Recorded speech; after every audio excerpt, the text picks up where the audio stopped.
Hello. How's it going? Can anybody hear me?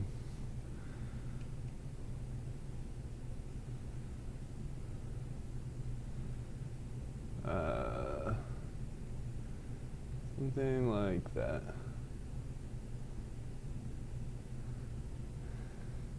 All right, someone can hear me. Bien, bien. That's all I know how to respond to that with, is saying I'm okay. How do you say you're terrible in Spanish? If someone's like, yo, how are you? And you're like, man, everything sucks. How do you say that?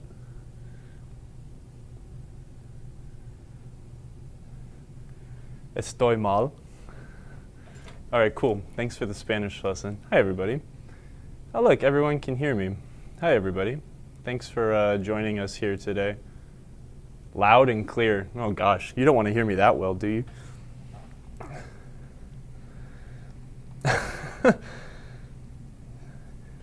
I'm sad. That's a good response. I would always like to just tell people I'm sad.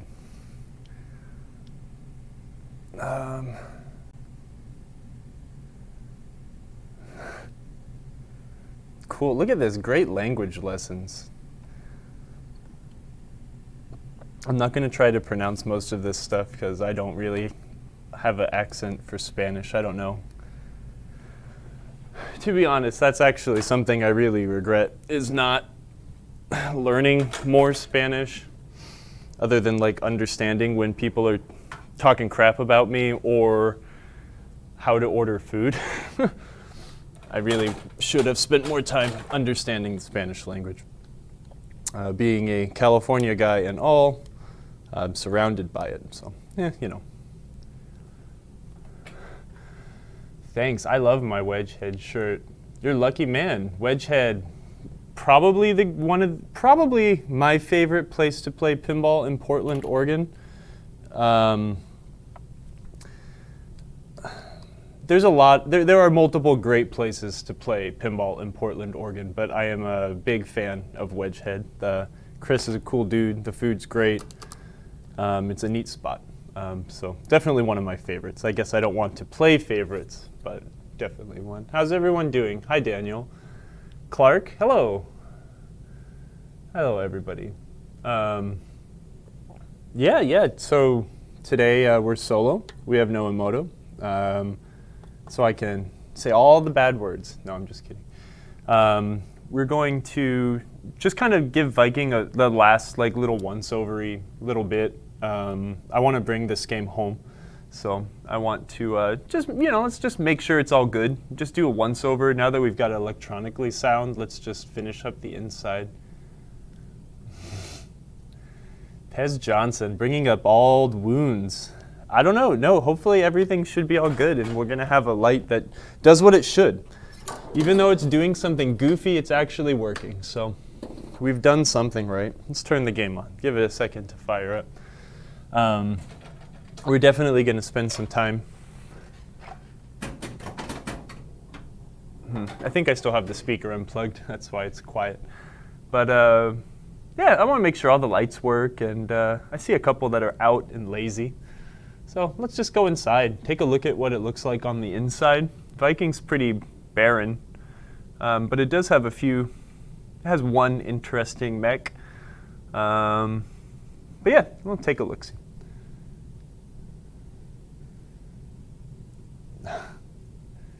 Daniel's bragging on us, drinking his beer, the beautiful Adriatic Sea.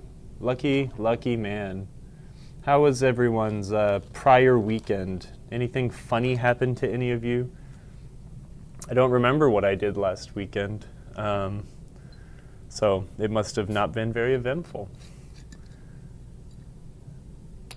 What did I do last weekend? Holy crap. I think I just did some house chores, man. I think that's really all I did, so nothing super exciting.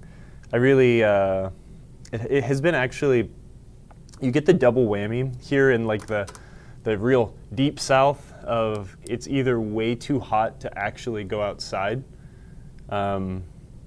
And then when it's not way too hot to go outside, it's probably because it's dumping like a torrential amount of rain.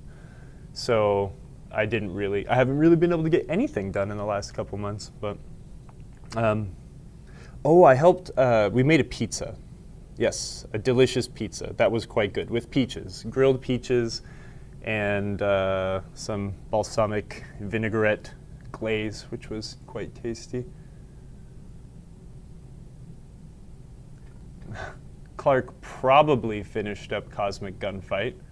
Well, I hope it's probably a fun game, because I've seen the bits and work that you've done to that, and it's really cool. It's a great game.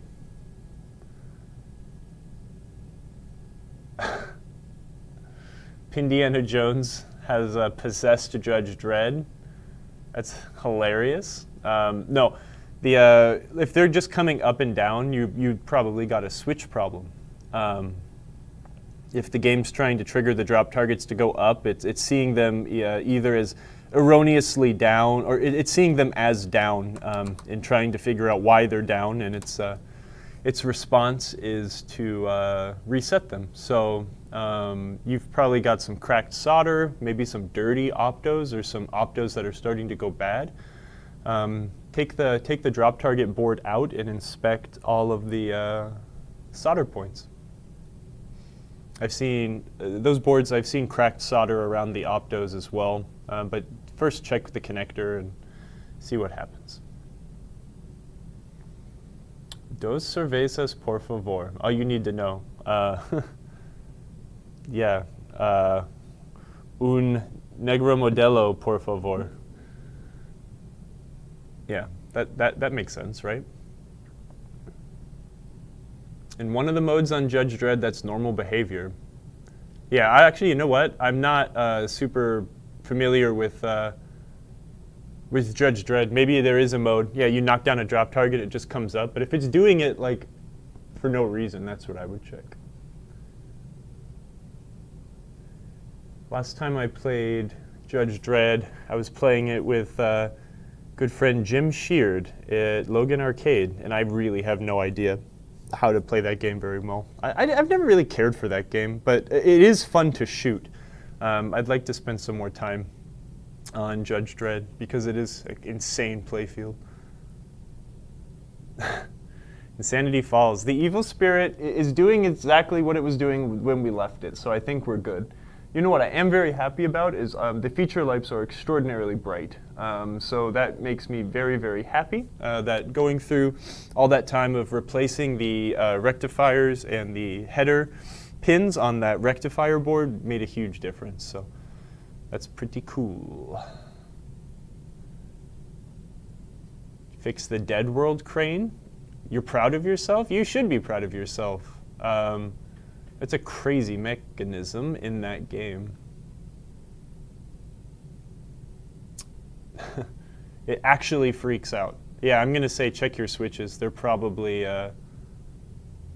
showing it poorly. Or they're probably just having a freak out issue where they're going in and out, and the game's responding by doing what the code says to do. Insanity Falls is telling us how to play Judge Dredd. Honestly, that's how I play most pinball. Press start and then just flip around and see what happens. That's how I do well. Alfredo, no, I do not speak Spanish at all. I can just ask for my favorite beer, my Negro Modelo. How do you say, is lime is citron in Spanish? I guess I like it with the lime. Marco Holy Water, I would say just take a swig of your favorite whiskey and or beer and or wine and or non-alcoholic beverage if that is how you do things. And that would be my holy water recommendation. Well, this is going to be one of those weird weeks where I have to do all the talking, and I don't feel like I'm very good at that. So please keep up the chatting because it's fun to at least feel like I'm not talking to myself.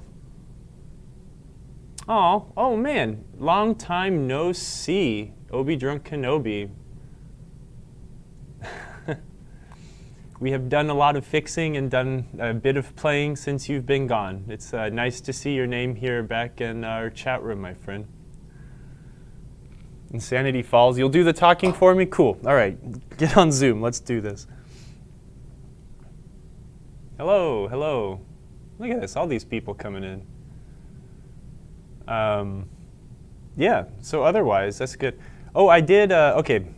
Back to my. I've actually got some organization that might start this weekend on my pile and piles and piles of pinball parts. So I can maybe get my pinball room in my house situated so I can actually play my own games. I'm thinking that if I organize it all, I'll actually want to play my own games at home. So we'll see. Maybe I'll start inviting friends over. I'd like to bring this home. I love this game. No, Emoto, you're out of here. I know, most people just show up for Emoto, so really I don't blame you, and there is no hard feelings if most of you just left right now. I know, I should just put on a wig and just pretend to be Emoto. Emoto is coming to my house in a couple days, and that will be fun. She'll stay with me for a little while. And maybe we'll shoot some, I think we were going to shoot some product videos one day next week. So that'll be pretty fun. Ooh. Here's a long comment. I am not going to read the whole thing out to you guys, but it's Pindiana Jones' comment here.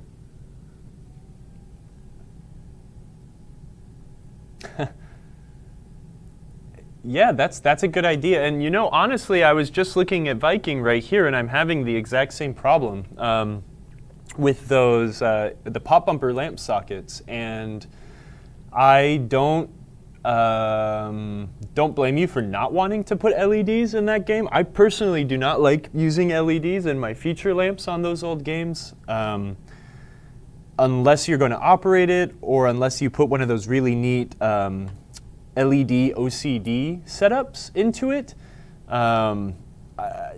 I guess my Twilight Zone does not have one of those, and I really should put one in. But I operated that game for a while, so I wanted to have the LEDs just so no lights would ever go out. That's the most annoying thing to me, is having, you know, out feature lamps. But what I will tell you is definitely put a couple LEDs in your general illumination. That will ensure that those connectors will never burn up. And if you use the right LEDs, it'll look gorgeous and reduce that current draw on those underrated connectors. So. But that's cool. Yeah. No Good Gophers is a crazy game. It's really weird. I've generally kind of always... That's always been like a game that I've never really wanted, but I really wish I would have bought one now in retrospect, because it is a fun game. That was a game that you could barely give away back in the day.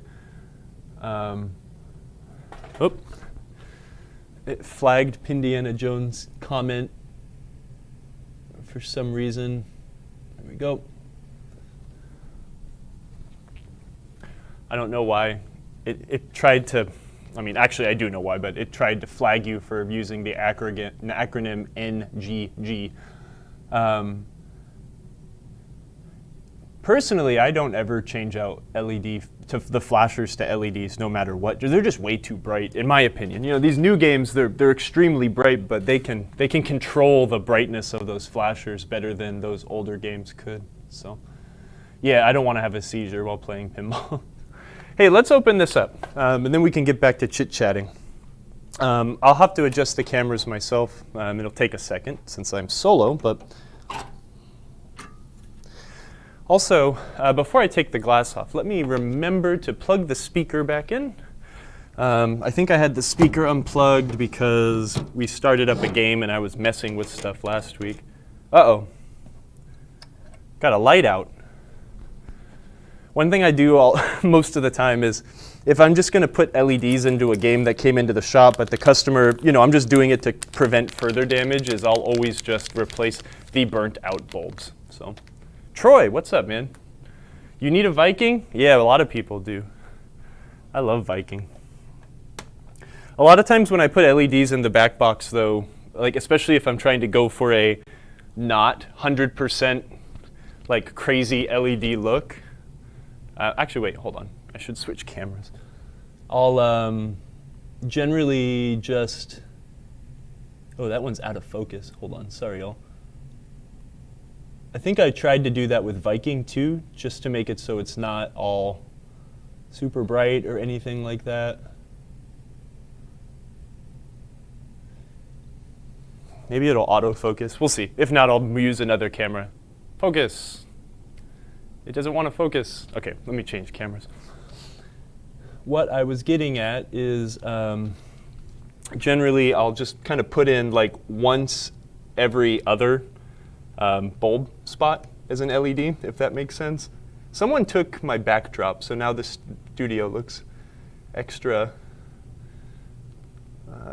lame today. But this one, there's a lot of LEDs here, but sometimes I'll do like, 3 bulbs, take the middle one out, LED, skip one, LED, and then you'll kind of be able to blend the brightness of an LED with the glow of an incandescent. When I'm working on old games like this too, again, unless the customer specifically says, please, install LEDs everywhere, I'll replace the bulbs that are burnt out or blackened. Let's take a look at this one really quick too. These are my opinions, Just because I think one way and you don't agree with me perhaps doesn't mean I'm right and you're wrong. See this blackened bulb here? It's awful. This one's definitely on its way out. They're sealed. There's something about like, I don't know, like not letting oxygen in, and that's how these things start to burn up. But when these things start to get blackened like this, like there's a little leak, and what that ends up doing is it makes these things burn hotter, and that creates obviously heat, pulls more amps, and they just start to go out faster. So this bulb is blackened and icky. I'm going to get rid of it, but I won't put another LED in. Let's just put an incandescent because I've got so many sitting right here.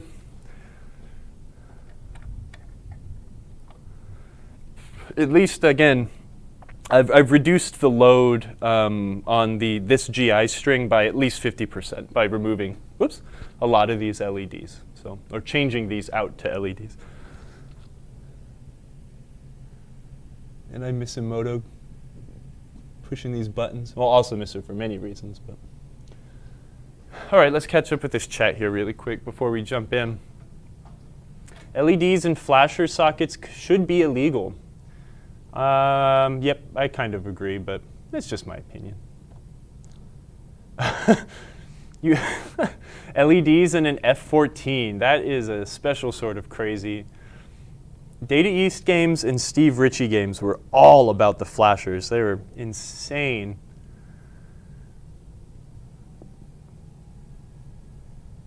Yeah, really, it should be considered a weapon when you have so many flasher bulbs inside of a F14, huh?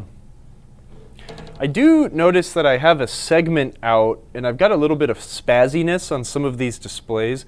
I don't remember what was going on, but I think I tried all the normal fixes, and I haven't really delved into it much.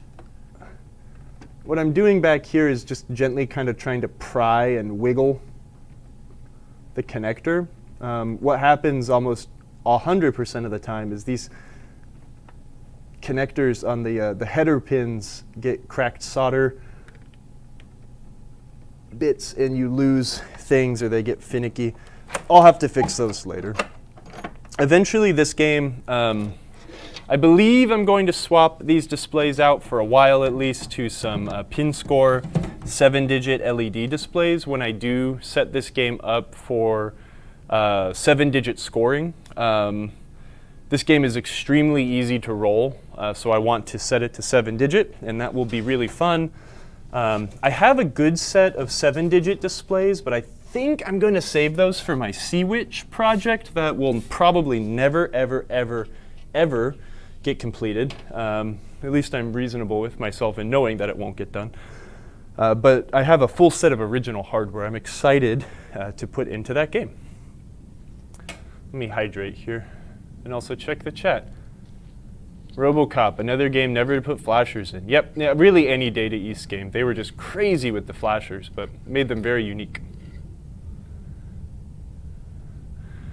only complaint about Chicago Gaming's Cactus Canyon gets blinding when the flashers are going. Yeah, there's something about the LEDs that are just crazy. I do believe in those Chicago Gaming titles, though, you can turn down the intensity of those flashers, so that might be something to tell your operator or friends about. Ooh, there's a GoldenEye at the Richmond Pinball Collective. I cannot wait to come play that. I need to get up to Virginia sometime, maybe, hopefully this fall. Everyone's talking about how much they love Gophers. That's totally fine. Drinking my delicious bubbly water. Okay, let's remove this pinball. I'm going to put the handheld camera on. Let's take a look kind of close up. We've done Viking on this show a bunch of times. I love Viking so much.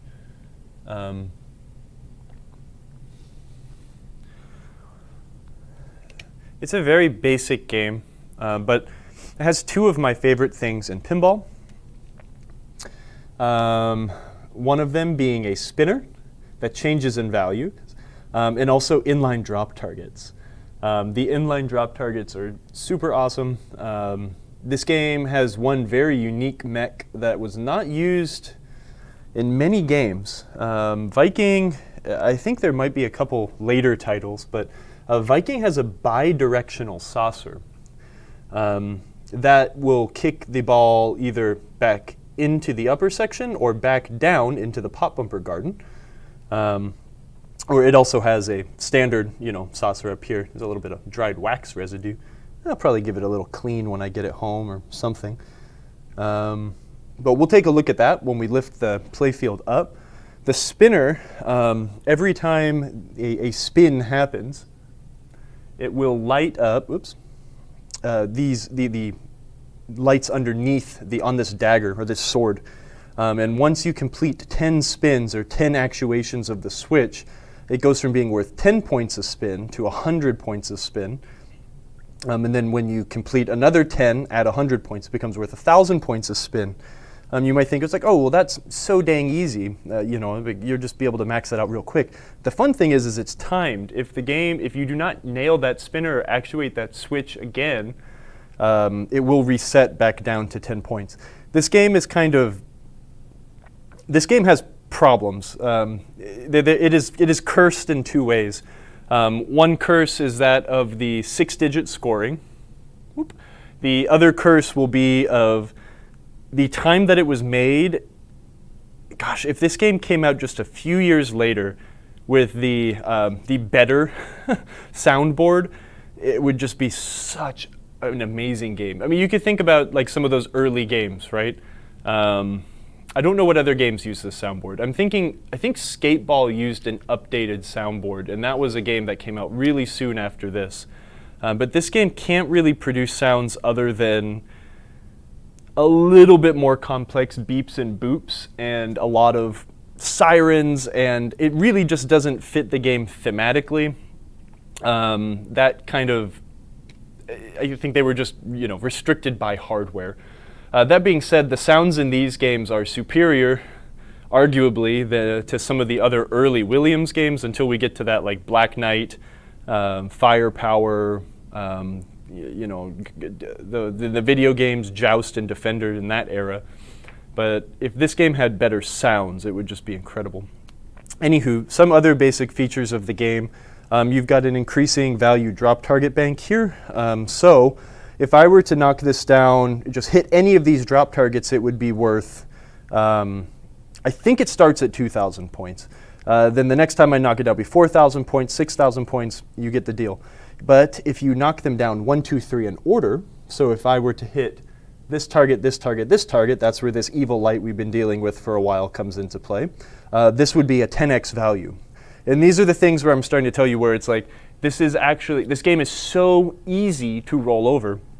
Once you can knock these down in any order to get it up to 10,000 points, and then all you have to do is start sniping and go 1, 2, 3, 1, 2, 3, and you've already got 200,000 points. So there's a lot of really easy ways to start blowing this game up a little too easy. The inline drop targets are some of my favorites. I love the position of them on this game in particular. They have an interesting feed in, and they're quite easy to hit, but they do raise your bonus value, which is great. And every one you knock down, you score this value here. So, 1,000, 2,000, 3,000, 4,000, then knocking the target in the back will score 5,000, 5 advance, and it will also be lit for a special on a certain occasion.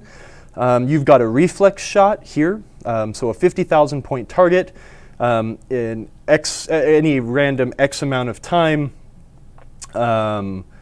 You have like 5 seconds to hit this when it starts blaring a siren. If you nail it, it is worth 50,000 points, which is insane. Again, when that is a massive portion of your maximum score you could get on this game. Anywho, but the real kicker to this game, and one of the reasons I really like a lot of these older Bally games, or games with this kind of a style, and this is a very common old Gottlieb tactic, but you'll be able to qualify. I think you have to get A and B, so the rollovers up here. Once you get A and B, this saucer will become lit as a bonus collect. But the fun thing about it is think about a game like Deadpool, where you've got those really satisfying playfield crossing shots. You can hit this right orbit here. The ball will cross over and get into this saucer. If you can complete that shot where first hitting this switch and then hitting that switch, you get a bonus collect.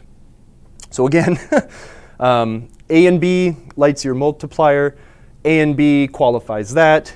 Rack up a big bonus, collect. And then you add on top of a potential 100,000 point shot and a 50,000 point reflex target, and you've got a game that's really easy to roll over. This might be the only time I can accurately describe to any of you all on the internet the rules of a pinball game. I don't know rules very well, but I really like these older games for those reasons. I always think about these older Bally games as you have 2 or 3 separate activities that are varying in difficulty and reward to gain points, right? So you've got your drop target feature that involves, drop target sniping. You've got your in-lane drop targets, which are very valuable in this game. The bonus collect, ripping the spinner. And let's also not forget about the coolest part of Viking, the in-lane bumpers. When a ball drains through here, you can bounce it right back into play through some one-way ball gates. So that is super, super fun. It is a very gentle motion. You do not need to slam the game. A lot of the time, if the ball is coming clean enough, it will bounce itself right back in. But then you get that situation where sometimes it doesn't. So you can't rely on it all the time. So yeah, that's Viking. Let's take a look underneath. As you can notice, I do have some lazy pop bumpers here. These sockets are just, they're very crusty and finicky, and they're just a pain in the butt. Most of the time, I do end up changing light sockets out to the wedge-based style, just because they're a little bit more reliable. Let me catch up on the chat.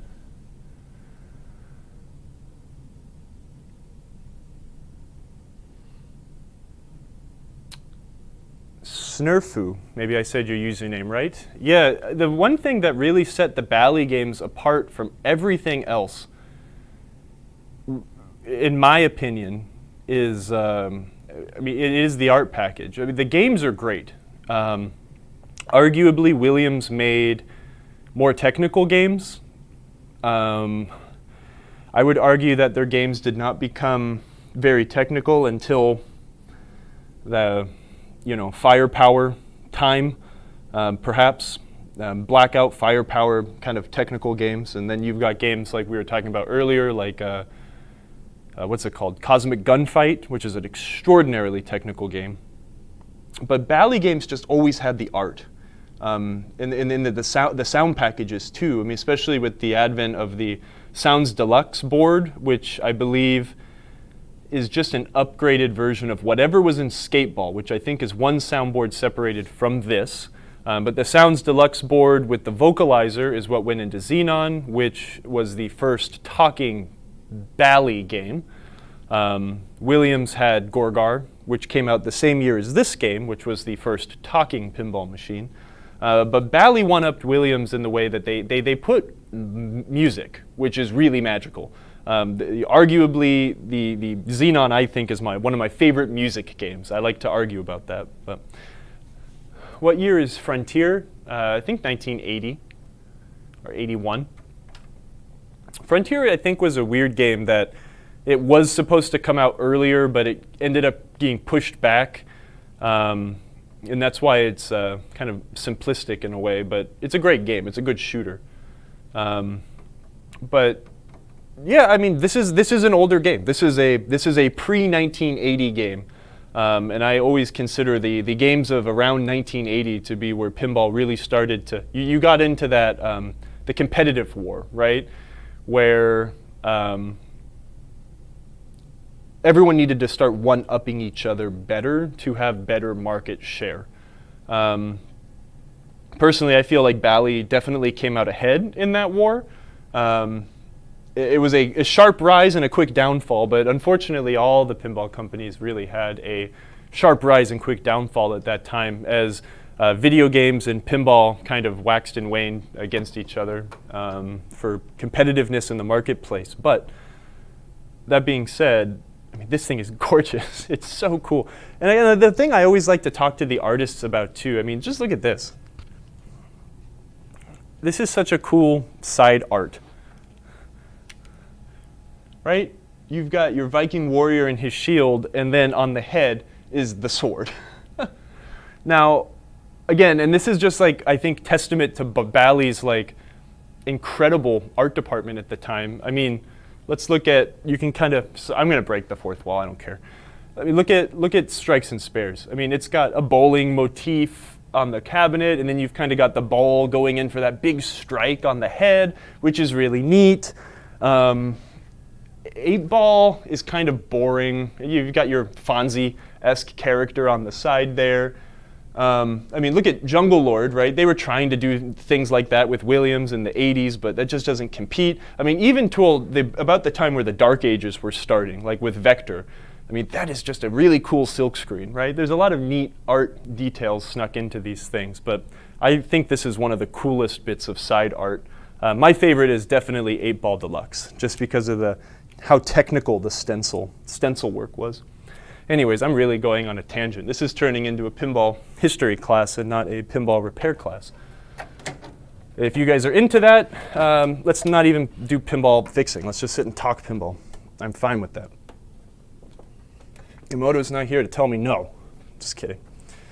For now, I'm going to prop this up using the prop rod using the drop target bank. Before I bring, just see, we can bring the playfield up into service position, but I wanted to show you a few things that are in this cabinet. One thing, a lot of people do ask about these rails to me sometimes, like, what the heck, what is the rhyme or reason? It's pretty easy once you actually make this connection, but this is cut out here to fit the drop target bank. That is why this is a playfield. You can't just simply slide forward on this rail here. Another thing, these are always missing in games, but you do have a don't shock yourself on the wall voltage cover. These would generally get ripped off at some point. It's also really interesting to see Data East games, which also had a gigantic piece of fish paper that would block off everything behind the coin box to keep people from zapping themselves if they weren't really familiar with what they were doing. But I always think this is kind of neat. Another question I get asked all the time, we've covered this a few times, but this plate here over the leg bolts, those are there to keep people from being able to remove a leg bolt and fish something inside to try and trigger the coin switches to steal free games from the pinball machine. That is why these plates exist on the inside of the cabinet on the front and not in the back. I don't know if you could see back there. It's a little dark. Let's lift this game all the way up.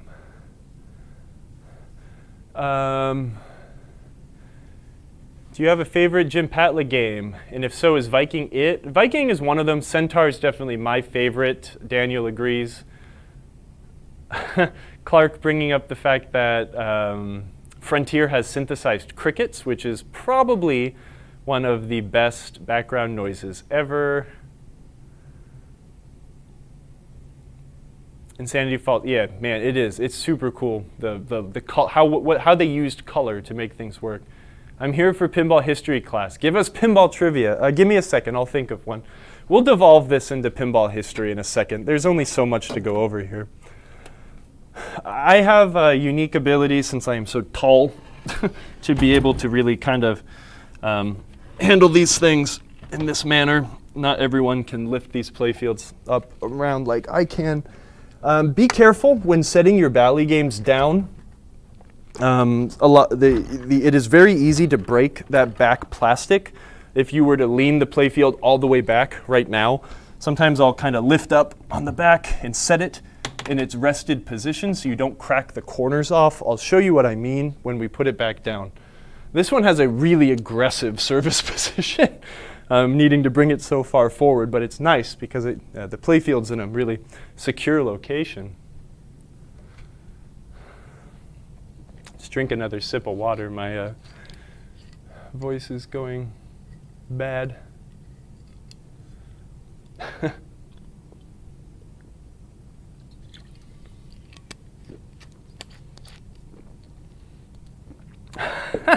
The crickets threw you for a loop, huh? I love that. It's just such a clever thing that they did to really increase your, I don't know, helps you with that theme integration, right? Being in a field of crickets. So let's take a look-see here. This is the prime era of excellent Bally mechanical engineering, one of my favorite eras. I love the way all these mechanisms work and how they really do not ever wear out. Arguably, people will say that they hate the linear flippers, but I think they're wrong, and I disagree with them, and they're really neat in practice. And they really don't wear out very often. What you'll end up finding, and we've been over this before, but let's just talk about it since we're here. So sorry if this is a run-on, you've heard this a million times, but the wear we get with these linear flippers are the nylon bushings here when they start to flatten out. That is the only wear spot. This one's a bit worn. You get, no, it's not that bad. We don't have too much free play in this at all, but it's interesting. Bally went to a lot of linear mechanisms. Now, I really want to sit down and talk. I know a guy that worked in the Bally engineering department at this time, and I'd be really curious to talk to him about it because a lot of these mechanisms do take up a lot of real estate. They take up a lot of, let's call it horizontal space versus vertical space, right? A pop bumper takes up a good amount of vertical space, right? But you don't have to worry about the vertical space so much because what is underneath a lot of this stuff? Absolutely nothing.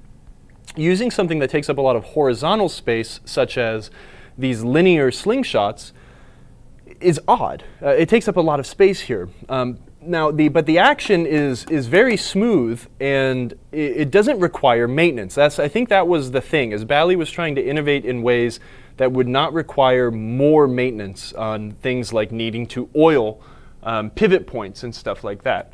Oh gosh, the chat is going crazy. DeWisp, thank you. Thank you for the subscription. You are incredible. Crickets are much better than wolf howls. Yeah, I probably agree there. What I was saying though, if we look at this mechanism, right? You don't need to oil a pivot shaft. It reduces the amount of parts too. Let's think about that. A traditional slingshot, we've got a bracket, we've got and we'll just count this as the same. It's got a bracket, it's got a spring. Now it also has a pivot on the playfield, it's got an arm, it's got all sorts of other things to attach it. You've got a plunger with a link, that's a wear point. The pivot point itself needs to be serviced, that's a wear point. Where the linear bits are pretty simple. The actuation is it moves forward. Now, of course, you're like, well, Kyle, but I have a Bally game and my nylon thing is broken. Yeah, well, this thing has lasted a whole lot longer than it was ever intended to, and that would be my argument there. I think that this is a brilliant design. Now, was it reinventing the wheel for no real reason? Oh, kind of, but why not? Like, that was their job, to innovate, and I think they did a great job by making something simpler. Now, there's a trade-off, of course. It takes up more real estate, but whatever. The flipper, people argue that all day. I don't care what they have to say. I think they're wrong. I think these things are cool. I like how unique they are. They hit with the force of a semi-truck. They're incredible. They are expensive to get some replacement bits for, but Bally's idea back in the day is that these would just be replaceable. You wouldn't need to replace the entire crank. You repair the bit that wears, which is this one nylon bit. You would drill the rivet out, remove it, rivet it back in, and bingo, you're done, right? It never really panned out that way for reasons I don't know, but we do know that it never panned out that way. But they're pretty reliable nonetheless. Otherwise, all the other Bally stuff is very normal, very standard slingshot. We have a newer style drop target bank where the switches are actuated from the back instead of on the bottom. And then we have the actual inline drop targets, which are really interesting. So they are very similar to a, a standard drop target bank, but you can see that there is a yoke, that kind of a carriage. Sorry, I need to see if the camera can see this. See that carriage that kind of holds the drop target there? That's how they face them forward. So they're, they face in line, as opposed to this arm, which the carriage kind of clips into. That's what a standard drop target rides in, is that arm, if that makes sense. So that arm carries the drop target up and down, where this one, the arm kind of carries that carriage, and then they rotate it 90 degrees to face forward. Another thing I forgot about, I think actually this was the first game to have memory drop targets as well. I forgot about that because you don't see them. Memory drop targets being, in a game, if you're really sitting there fighting for that 100,000 point shot, you're on ball 3 playing a multiplayer game, the game will remember which targets you had down at a certain point. The way it does that is by using this unique bank of coils here, and these will energize and just kind of nip the drop target, if that makes sense. I have to hold this down so I can do it, but these will go and just kind of kiss the drop target and knock it down. 8-Ball Deluxe used those. Kings of Steel uses something like that. Xenon uses that for the remote drop target ability, but I think this was the first game to use that as well. Before I go back here, I see my dumb face emoji in there. Hi, Andrew. Welcome. Let's look at this mechanism, which I also find quite fascinating. This is the two-way saucer. So let's look at the standard saucer. This was used on electromechanical games. Bally built them in a left and a right side fashion, being that a lot of the mechanism will be faced this way or this way, I guess due to space constraints, depending on where it needed to go in a game. They had a mirrored version. But it's a pretty simple mechanism. You've got coil, plunger. This plunger is attached to this armature, and that moves that hook, and that's what kicks the ball out. It looks complicated because it is kind of sprung in an interesting way, but that is to keep the ball. When this thing slams down, there's a lot of force back from the ball, so this will kind of take that up, and then the ball, it'll spring forward, if that makes sense.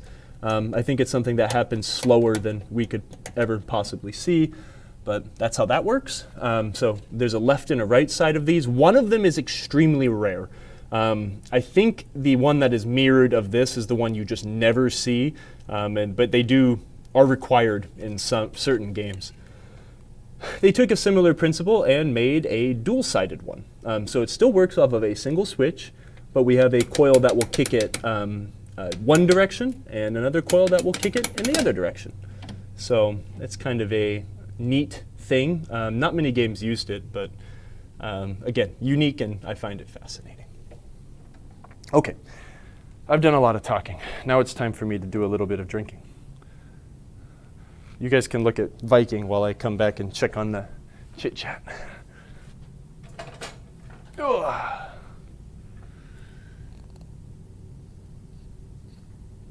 I'm glad you made it to the stream as well, DeWisp. We've missed you. I don't know, Andrew. I don't think linear bits feel off to me. They just feel different, and that's what makes them very unique, I think. I very much dislike it when you go to a Bally game that may be using, they've degraded, or not degraded, they've downgraded back to those old style flippers, and they just don't feel right. That is something that's really unique about the way that these games feel, is the way that their flippers work. Sorry, y'all can't even see me. That's fine, you know what I look like.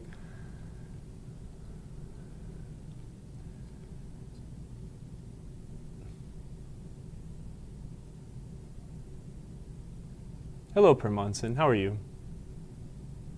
Well, but that's all up to opinion. You don't think it feels good in that way, but I find it endearing that they are so strange that way, right? You know, Williams really made the best flipper. Absolutely. That's why they were that way for 30 years, right? From like 1970. Well, no, I guess 1980 until 2000, so 20 years, right? And they were so good that Data East was like, oh, let's basically do the same thing, and you know, that's how Stern does it now too. They really do make the greatest flippers. They're very snappy. You know, they've got those nice skinny flipper bats. They really feel to me like, you know, you're slicing like a katana or something. But the way that these linear flippers work, and the way that they feel, the way that they have those big, fat, thick Bally flipper bats, I feel like, you know, it's more like a sledgehammer, a war hammer, or a mace, or something like that, versus a katana. And then the Gottlieb flippers are just crazy on their own right. The 80s Gottlieb flippers, from the late 70s to the 80s, are probably the best flipper of all time. They're complicated, but built so rugged, but their 90s flippers are just odd. They're good, they work quite well, but they're just odd.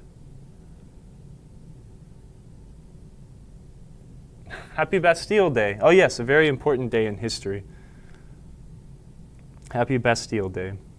Reminds me of being in college and learning all about that stuff.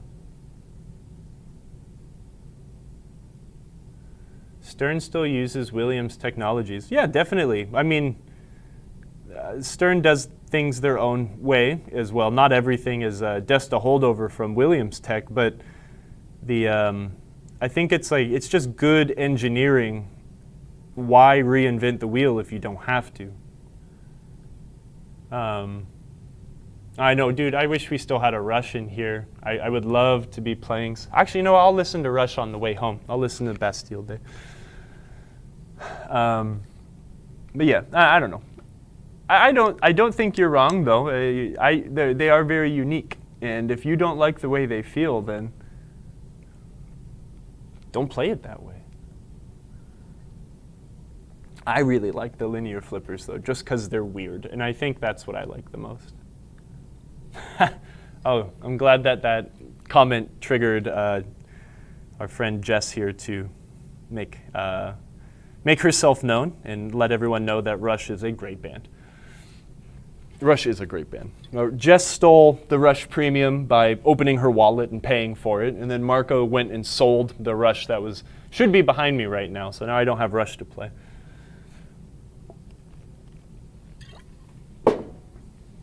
Anywho, I mean, that's pretty much it underneath Viking. It's a simple game, but that's kind of the fun thing about pinball, is when you really break it down to very simple, you know, the components and see what's going on underneath. It is really magic how you can take the same 4 or 5 different parts and make something so vastly different or so exciting. You know, with just the different ways that you can make the ball travel and where the ball hits things. This is a very reliable game, and it has been a very reliable game for me. I really haven't had to do any work on it until we've started doing this. I've owned this game for many years. But I wanted to take a look at light bulbs really quick. I think looking at light bulbs also might be a good way to maybe do a little refresher video on how the hell the Bally test system works. I saw a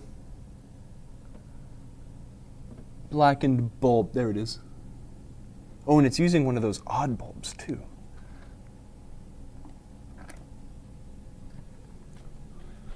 It's got like a short domed 44, but it's quite blackened. So those are going to be dim and pull a lot more juice. So let's get rid of that, and I'll just use one of these. Hopefully this is a 44. There's a decent looking 44 I yanked out of something, so let's put that in. I like to use 44s under the playfield. Actually, I pretty much only use 44s exclusively just because they're a lot brighter. There was a lot of tips back in the day to use 47s to, I think the difference is like a 44 pulls like 0.8 or 0.08 amps, or I think it's like 0.08, where like a 47 will pull 0.06. It'll definitely translate into being a bit dimmer and cooler. But again, these games aren't on all the time. These games will be turned on for a few hours a day, and we're not cooking back glasses as much anymore. But that's also why I'll always put LEDs in the general illumination to reduce heat and amperage draw. But the inserts I want to be very bright. I want them to stand out. So I do like to use 44s underneath the playfield.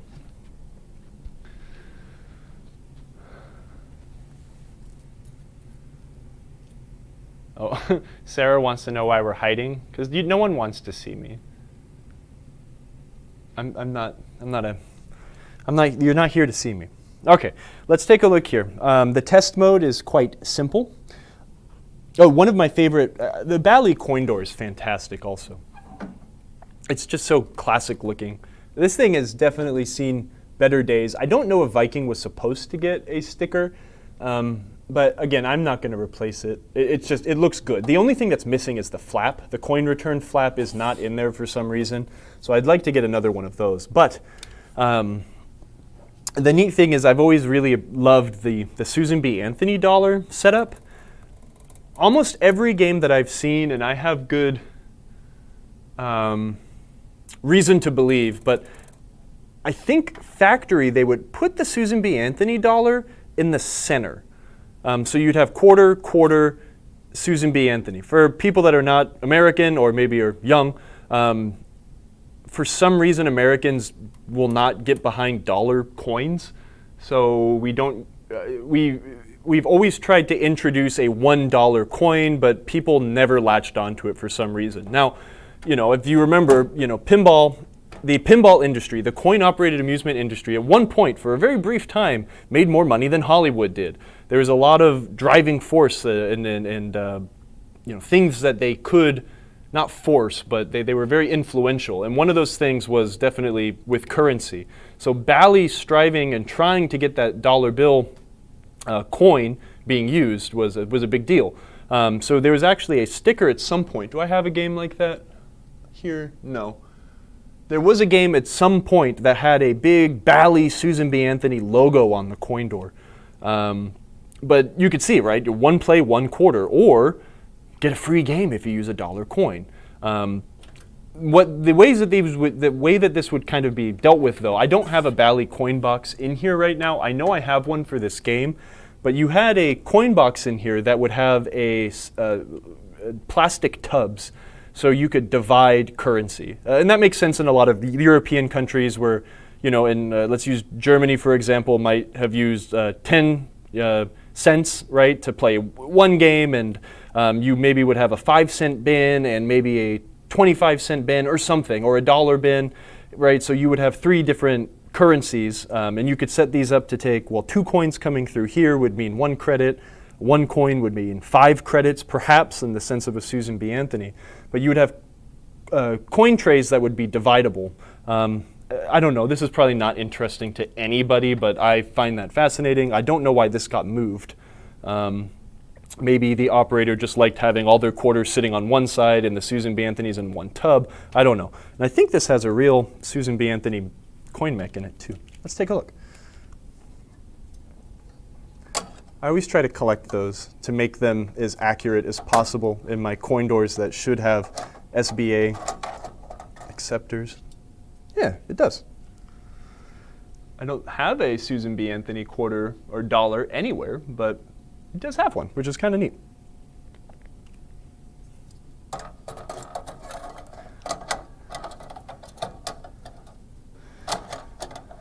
As I sit here being all self-conscious about having this discussion, and I feel like I'm having it with myself because I don't have Emoto here to actually talk with me. I feel like, why do you guys come and listen to me blab about this stuff? I hope someone finds this interesting. I hope someone finds this interesting. Yeah, American currency, it's weird. What else? We had, there was an Eisenhower. You know, most of our currency has a president on it, right? So the Susan B. Anthony, she was not a president, but she was a Revolutionary War figure. But we had the Dwight D. Eisenhower 50-cent piece, and that thing was huge. They're like this big. Anywho, Bally games. They rule. You've got a very simple test menu. You have one button. And Bally made this easy. We're going to hit this button one time. And one time will immediately send the game into its test functions. And arguably the most important one comes up first, lamp test. The lamps are so much brighter than when we had those crummy, that crummy rectifier in last week. Look at this guy. That's not very bright. That sucks. This is what we're talking about when we talk about lazy lamp sockets. Watch what happens when I start to wiggle this. It's either going to go out or it's going to get better. Nope. Okay. The next piece is going to kind of take two hands. Can I get this? Y'all can see it. No. When you have these sorts of lazy lamp sockets, the best way to address this is we want to rotate the barrel, right? And we're going to try to break away the crud that exists between the barrel and the live bracket here, right? We've got we've got feature lamp voltage going to this bracket, and then it is bussed around on the feature lamp bus, which is this stapled wire. So lots of the time the crud will build up between the bracket. There you go. You see, it just took a teeny rotation. You see how bright that is now? That is what I talk about when I continuously mention lazy, crappy Bally lamp sockets. The other thing is, well, again, when we're talking about the socket cleaning stick, when we take these bulbs out and we're putting that stick in there, it's moving this plunger up and down on its spring, and it's trying to get rid of a lot of that crud that exists between the path to ground, which is here, right, which is also transmitted through that plunger, and the crud that exists between the barrel and the live bracket. So let's keep going. Got another light out here. Is it dead or is it lazy? It's lazy. You see it come on there through my fingers a little bit. This is one that looks like we're going to need to mess with the actual plunger on the inside. The lamp doesn't look burnt or nasty. It's a little crummy down here. So a lot of the times what I'll do in this instance is, again, the lamp's obviously good. It's going to be fine. What camera am I on? That one? Get that crummy lamp, rub it on your pants, let the denim be the adhesive to polish that up a little bit. Let's get our socket cleaning stick. Let's look at the chat too. Oh, Digirati. Susan B. Anthony was stupid. It was too similar to a quarter. Yes, I won't disagree there. But now the Eisenhower dollar, you could kill someone with one of them. They're huge. Someone thinks it's interesting. Thank you, everybody. Old German coin doors was 1, 2, and 5 Deutschmark. Interesting. The Sacagawea dollar. Oh, Digirati Ohm is helping me here with some knowledge. Thank you. The Eisenhower was $1. It was the Kennedy 50-cent piece. Interesting. Yeah, at least the Sacagawea coin was gold. I really don't understand. I mean, that's one of my favorite things about, I mean, don't get me started about how wonderful most of Europe is, but when you're done with paper money or something, you reach into your pocket and you have like 25 euro in there. It's like, oh crap, there's a lot of euro coins. It's so nice.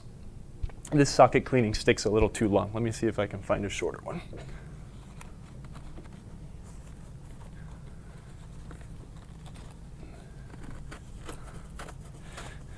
I saw a meme the other day, but it's like truthful, where someone was like, it was a silly like punt on inflation or something, but like it was like when washers are too expensive and someone like was riveting something together. It must have been like a rat rod, like some sort of a car that was supposed to look kind of junky, but like instead of using washers, they were using pennies. And it's true. Like when you go to the store, a little washer might cost you 2 or 3 cents, where well, I could also just use a penny. They're worthless.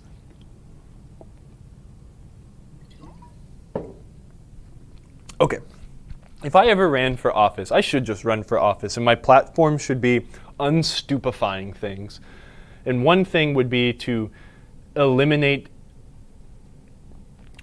pennies and do like Canada does and just round up. It will round up or down on 5 cents. So we can get rid of the nickel also. I'm sorry, but the nickel can go. We're done with that.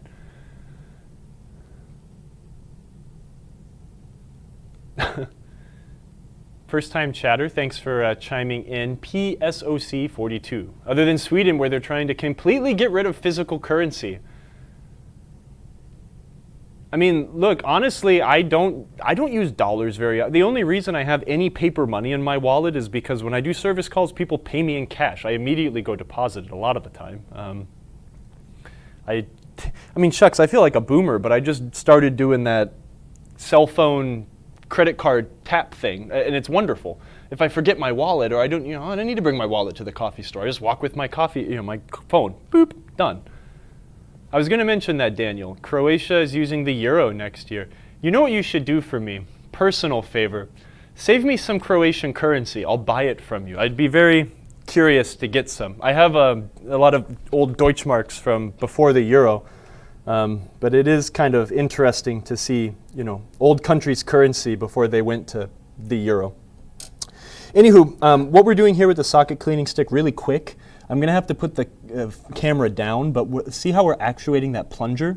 So what I'll do is I'll grab the socket cleaning stick between my fingers and roll it. Doot, doot, doot. And hold the other end so we're not putting a ton of pressure on the socket. But what that will do is it'll rotate the plunger and it will help us just remove all that scuzz and nastiness that exists, which is keeping that light from working well. Now, here's the brilliance of those wonderful little yopsicles, is that the yopsicle replaces these really crummy lamp sockets and just eliminates the problem whatsoever. Putting an LED in here really wouldn't have fixed the problem necessarily, but getting rid of the socket would. Getting rid of the sockets, unfortunately, is a giant pain in the butt, but doable. We got that light working. Hey, what's that light? It's not the light, don't worry. That light is this light. And it can do whatever it wants. I don't care if it's halfway on and doing weird stuff. It works in the game. But God, I hate when Bally would do this crap. This light is almost inaccessible with it being underneath the drop target bank. You see it? Sitting there not doing anything. It's annoying because, honestly, the easiest thing to do would be to remove the drop target bank instead of trying to bend and maneuver my way in there. If you bend those lamp sockets, they do have a tendency to crack because they're old. But we can do a little something here. New Zealand. Oh, good. We have a Kiwi here. New Zealand got rid of 1, 2, and 5 cent coins.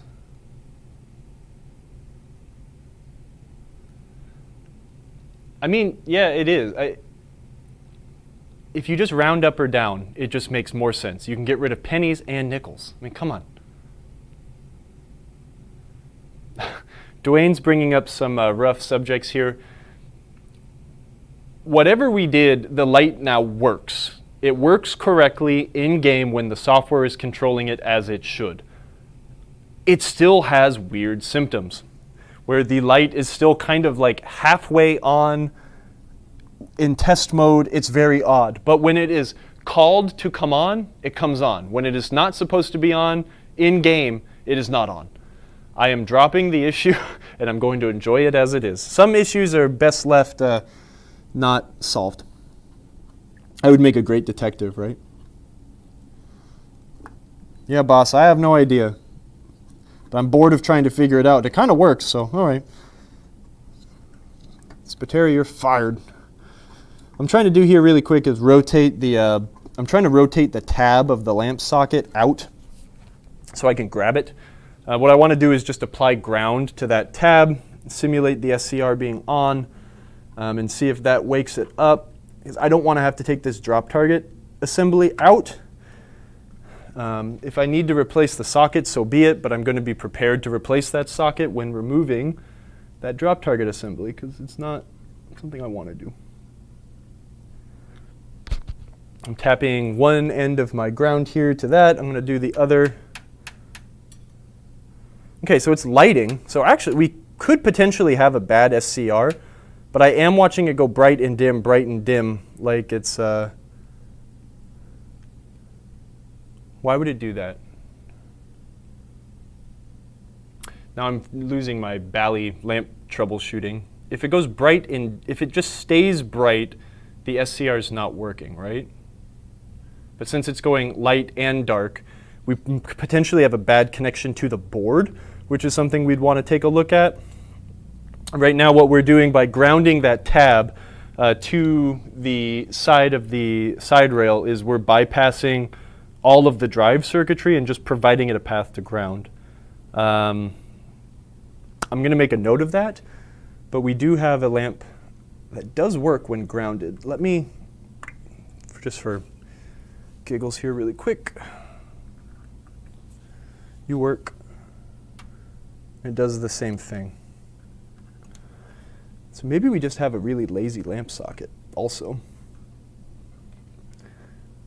It might not have enough, it might have too much resistance to actually work, but when I actually physically ground it, it wants to do something.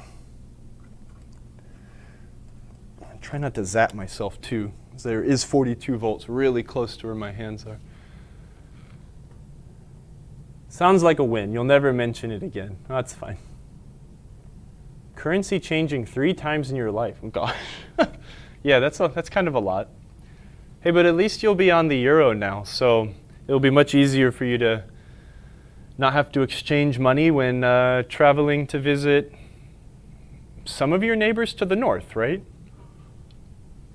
North of Croatia, well, I guess northwest of Croatia would be Slovenia, right? Slovenia and Austria. Slovenia's on the euro, aren't they? I've never been to Slovenia. I'd like to go. I'd like to go to the Adriatic. I bet it's beautiful. I'm wrestling. I'll leave that guy for now. That's not interesting. It's extraordinarily difficult to film. Here's another one. Let's see if we can get life out of some of these other guys here. Sometimes when these things are really lazy, I'll mark them too. I'll mark them with a black Sharpie, do something to say like, hey, I struggled with this for a second. And if I have to come in to try to fight with it again, and it does not want to work, you know, they only get 1 or 2 strikes before they get removed and replaced. So you see as I wiggle this around, it starts to work. But what we want to do is we really want to give it a good workout because they are finicky like that, right? Just bending it a little bit is making it want to come on. This one I want to take the stick to for certain.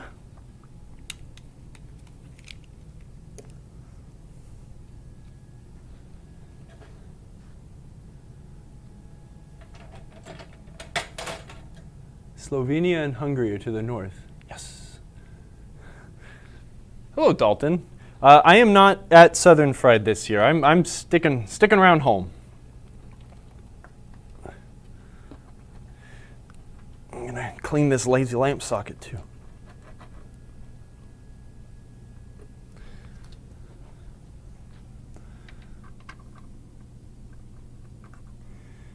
That's a lot better. It's a bit brighter too. So again, this is why that Yopsicle product is just so fantastic. I'm gonna be a shill, try to sell them. You should definitely use them. The only reason I'm not using them in this game is just the originality of it. I like having these things be as original as possible when I can. Okay, I see what I was trying to do here. One quick and easy way to fix a really, really crappy lamp socket is to eliminate this tab altogether. And you can solder these wires directly to the pin here. Do you see how it's kind of going dim just when I press it? This lamp socket is really awful. They loosen up. There's some way that they're made where the brass insulator here that insulates this versus the bracket, they loosen up over time. Bally lamp sockets really just did not hold up over time. And that is what causes them to kind of allow that funk and corrosion to build up inside. And not just that, but sometimes they'll get so loose that they just don't conduct anymore. This looks like it's a burnt out light bulb. It's very dark. I don't know, maybe I need to use my finger to show that, but this one's pretty bad. Let's replace it using one of these. You throw it across the room. Ugh. Nice. Get another bulb here. A lot of the times when I am switching things out to LEDs, if the bulbs aren't blackened, I will just always save them. They're worth it. They become useful.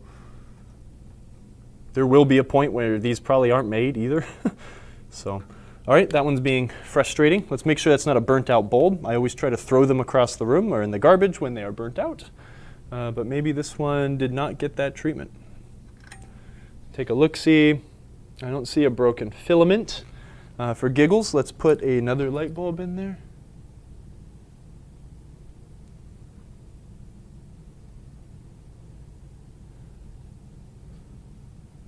Oh, wow. Y'all are talking so much. Chill.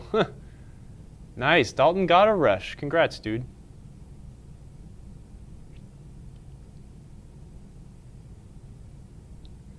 There is a Road Kings over there. We should play it.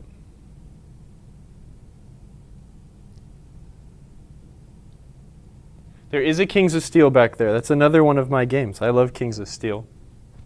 I did not clean the playfield on this game. This game is just in very good condition. I'm very lucky to be its steward. And that's again why I'm trying to keep this game so original. It is in my opinion that people over-restore their pinball games and do too much work and too many part swaps on it. I do take pride in the fact that this one is pretty original. I mean, we've got some blaring, goofy things here, like handwritten coils, and this one's covered in electrical tape. And, I don't care for, I could go crazy on the cosmetics, but it would turn into a snowball thing. But I would like to try to find, I do have some original Bally flipper coils that I could put in place. I think I have a Bally wrappered coil for enough of them in these yellow wrappers to make all of this match. And maybe one day I'll do that. Just I have more pressing things to do. The game works. But one day I would love to do that.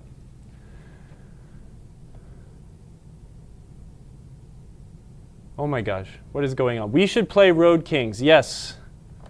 Dalton, you should come play Kings of Steel. Yo.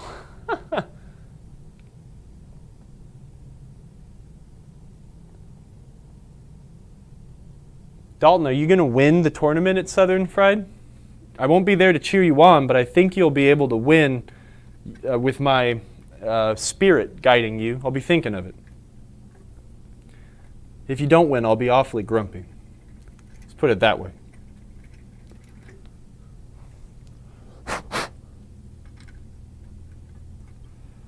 Yeah, oh wait, is that the bummer light bulb? No, it's working. This is just a really crappy lamp socket. I'm going to do, this one is getting marked. I am going to put a black mark on it and say that this one is basically on its last straw.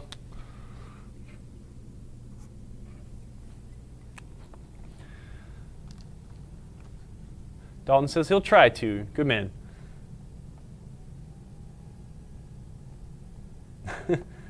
You should wax your games. It's fun. They're so fast. Rush does rule. Rush is a great game. I really wish I had one here. In regards to the light bulbs, I think other than that impossible to reach one underneath the drop target bank, these lights are working. That A is working. This one's not working. Oh, it's very burnt out. This one's going to be odd to get to. It's also one of those short-tipped ones. Oh, can't see that. Oop. Very burnt. I'm going to grab that one really quick. Maybe I'll use my bulb yanking pliers here as well.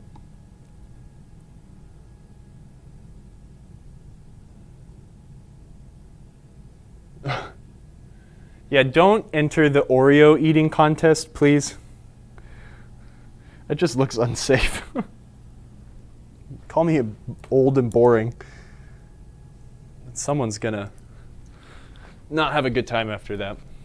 Last year, our semi-fearless leader, Marco, he won the pepper eating challenge again. He actually had to split the prize because him and the other guy like literally lasted until the very end. But like he was dying after eating like extraordinarily hot, spicy peppers. I think he said it's actually screwed up his stomach even till now. It's just disgusting. Like, you know, the world's hottest peppers like sprinkled in like hot pepper tincture. Just like, it was insane. They were just trying to get one of them to tap out.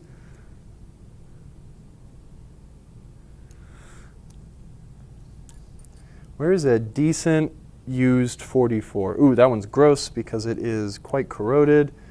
You're quite corroded as well, but let's use this guy.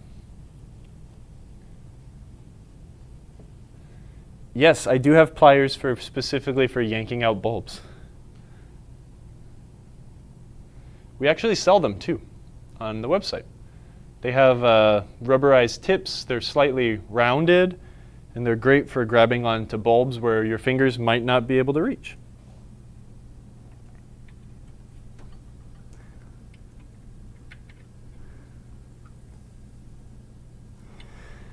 Here's the thing, actually. A lot of these bulbs could be burnt out. I'm pulling from a bunch of crap, so let's actually swap over to the brand new parts section so I don't have to worry about this anymore. Ugh.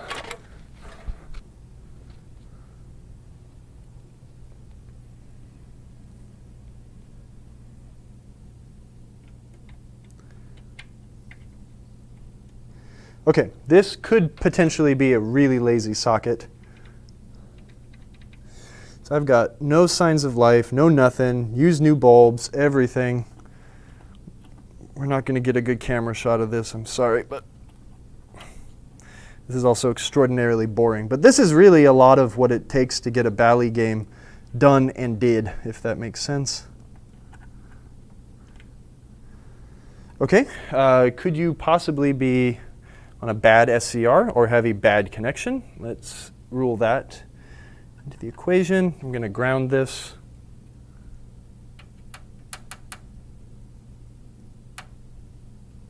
It doesn't light at all. It actually made everything really dim. What's going on here? Look at all these problems we dig up with this game. Hold on here, I gotta catch up with y'all.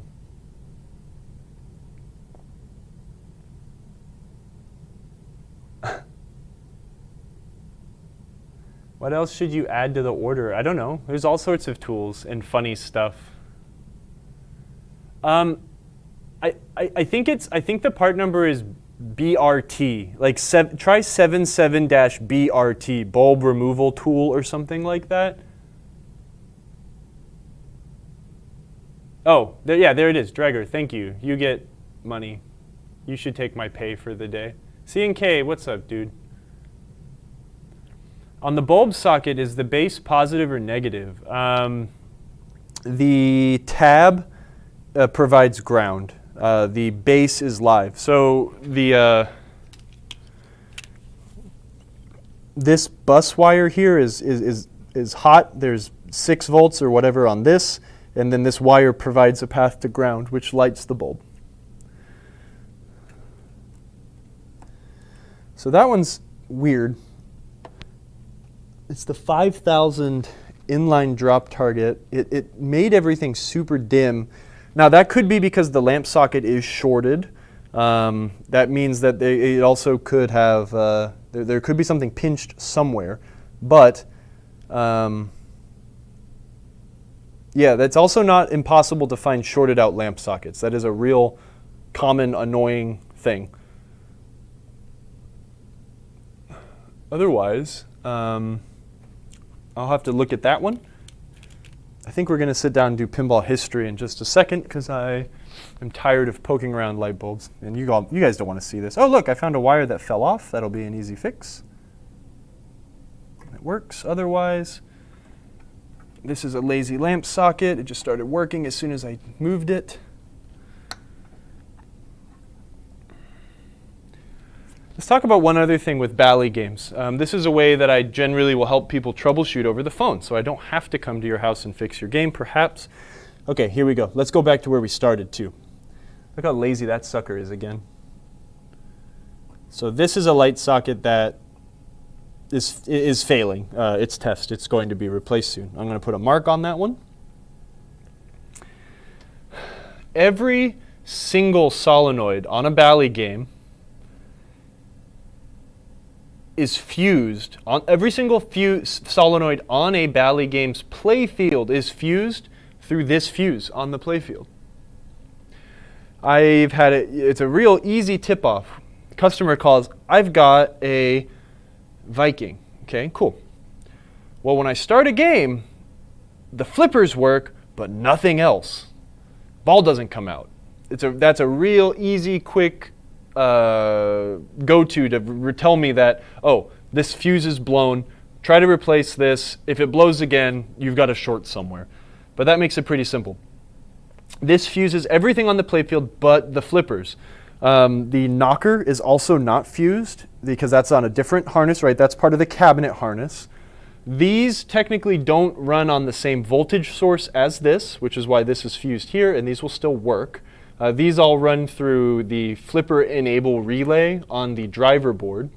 But otherwise, the voltage comes in, 42 volts comes in as a brown wire, it gets fused, and it turns into a yellow wire. We can see yellow, yellow, yellow, yellow, yellow. Everything runs off of that. So if you ever have a Bally game where nothing works but the flippers, you've got a blown fuse under the playfield. It's always a 1 amp slow blow. Never over fuse it. All right, back to the chat. Y'all are having way too much fun without me. I'm getting FOMO. Kyle, pop quiz, name of Gottlieb D&D. Freddy Krueger, Nightmare on Elm Street. Waterworld, yep, Stargate. What's that doohickey? I don't know what that doohickey is. Should I click on it? Oh, yeah, we're talking about Marco. Yeah, Marco in 2019 won the hot pepper eating contest because everyone dipped out. He got to a really high place, but everyone dipped out.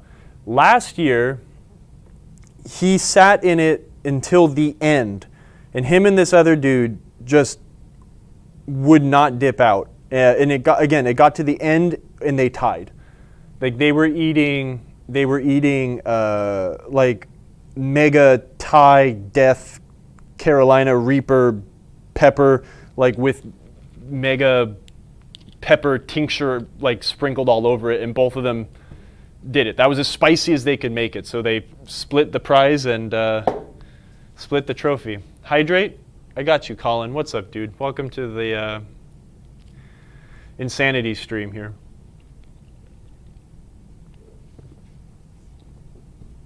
Not only did their asses hurt in the morning, Marco's entire body shut down for the rest of the weekend. Like, he was in serious pain. He was not doing well.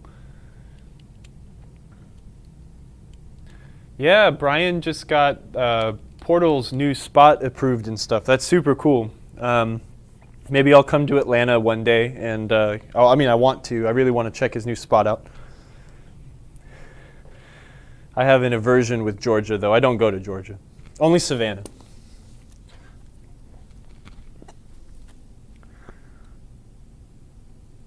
Ugh.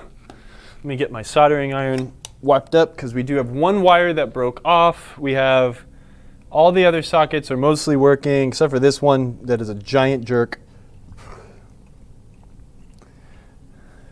And then that one, which is odd, so I'm going to have to write that one down. And then this one, which is also odd, but I need to take the drop target bank off to do. I don't feel like doing that.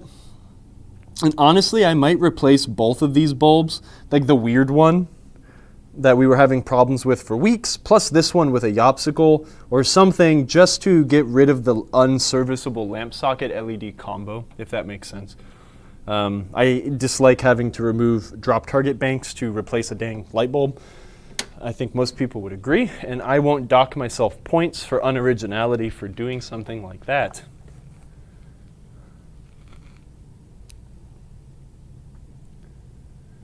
This stream has not gone off the rails today. Actually, we've stayed pretty on topic, and the conversations have stayed within the realm of sort of what we're doing.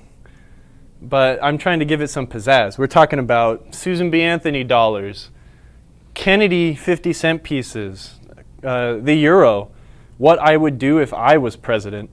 It's just been crazy. But on track.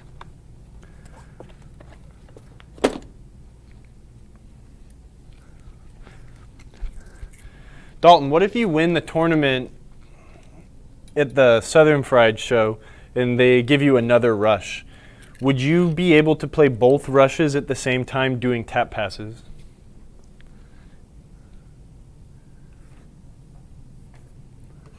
Could you tap pass 2 games at the same time? Can we talk about kittens? Yeah, absolutely. I have a kitten. He's not really a kitten anymore, but this cat is such a pain in the butt. He's like a feral cat because we rescued him from outside, but like he definitely is territorial in a weird way where like he isn't sure where to pee sometimes. And he thinks that he needs to pee on things to mark his territory. And I've never had a cat that did that. And it's tough because I've got 3 other cats and I think it's a odd relationship. He's okay now. He's not doing it as much, but kittens are bizarre. Thankfully, he's chilled out.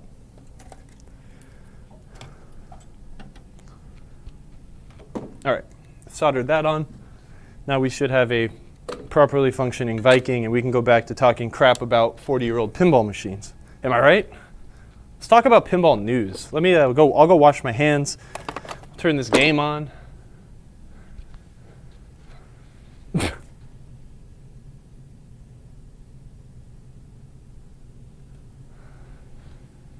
Road Kings. I love Road Kings. You're listening to me in traffic? Do not do that. What's a yopsicle? We have talked about the yopsicles in a minute. Or we've talked about them, haven't talked about them in a minute, but super cool dude, David Yop, came up with an interesting product.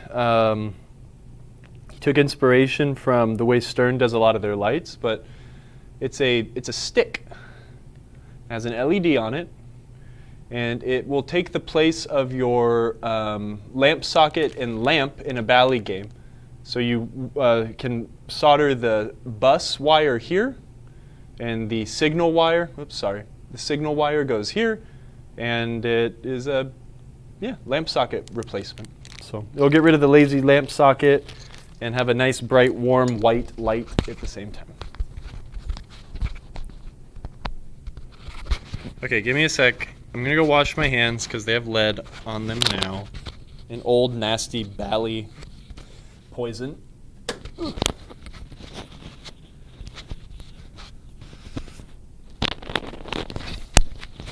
My microphone don't want to clip onto my shirt.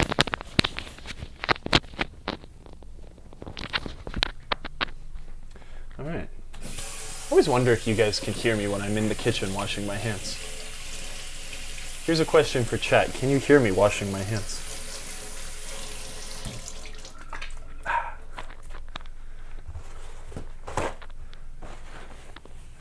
Nothing like freshly cleaned hands. And also, I don't know if I think we went on a tangent and I never actually plugged the speaker back in. Oh, no one can hear me washing my hands? Okay, good. Yeah, Steve Charlin did some really fun stuff with lamps. I miss Steve. He taught me so much about pinball.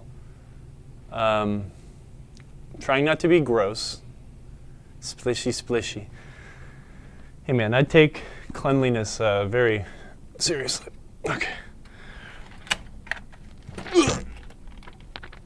Okay. Get back in there.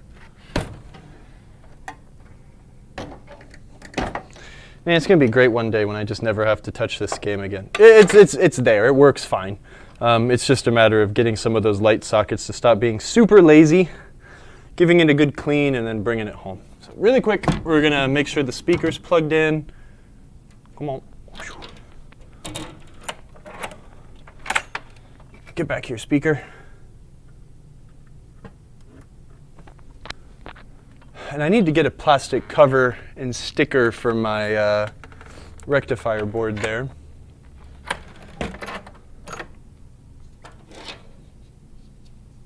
Oh, and I need to get the back glass lock bar too.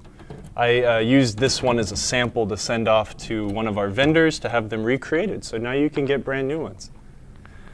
All right, cool. What was I doing? Oh, I was going to put the glass on, and then I was going to sit down. We can chit-chat for a minute. We'll talk about pinball news. We'll talk about pinball. It's nice having you guys because I actually have someone to talk about pinball with.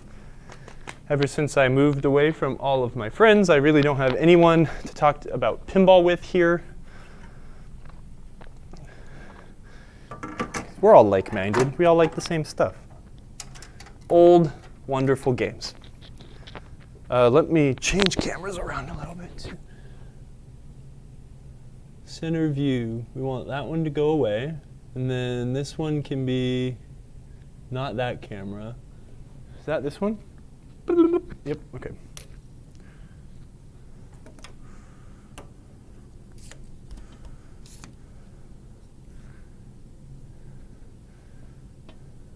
There's a cool, there's no light show on this game, but you can just watch these lights go up and down. Ooh, gosh, I need to get my hair cut. All right. Thank you. So let's talk about someone asked about Toy Story 4. I haven't played it yet. Have any of you guys? I'm really excited to. Marco is buying one at Southern Fried. So we actually should have a Toy Story to play next week. I'll actually get to play one at the shop next week, I think. That's pretty cool. Really looking forward to it. Everyone that I've talked to that has played that game said that it's really awesome. And I'm looking forward to trying it.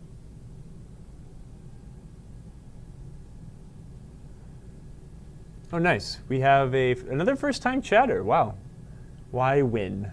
Got a couple games at Pintastic. Seems fine. Maybe not 12,000, but it seems like a decent game. I'd put money on in location. That's all that matters. Interesting. Colin says not bad. No, the 10X isn't stuck on.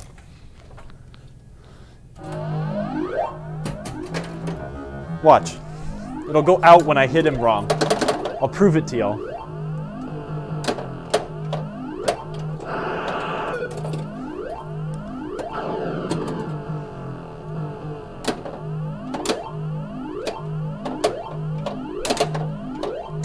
I can't see the ball because the dang camera's in the middle, but at least I saved it there. Hold on. Y'all can see that 10X light still, sorta, right? Just need to hit a dang drop target.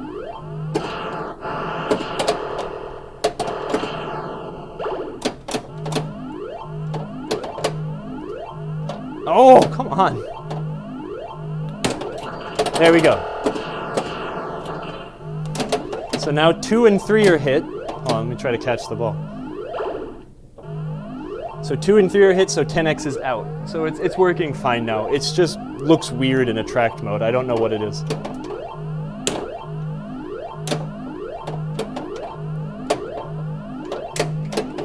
I can't hit anything. I just want to play it now. I love this game. Sorry, it's going away. So we've got some good inputs here on. Got some good inputs on. Someone's roasting me, I know.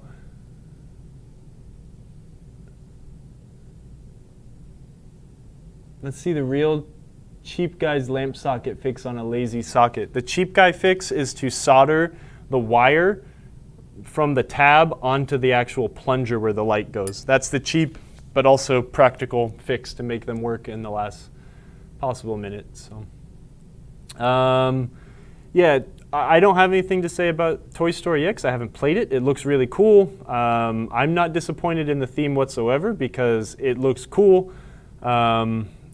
It might not be the Toy Story that all of us maybe connect with the most on an emotional level, but we are not Disney and we do not have control over what they will allow to be licensed. So I've talked to a lot of people that think it's pretty great, and I'm really excited to try it as well. Jersey Jack makes beautiful, beautiful, beautiful pinball machines. And I'm really excited to get some flipper time in on it for certain. My friend Crystal works at Jersey Jack Pinball, and she very much likes that game as well. So I trust her opinion on pinball as well, very highly.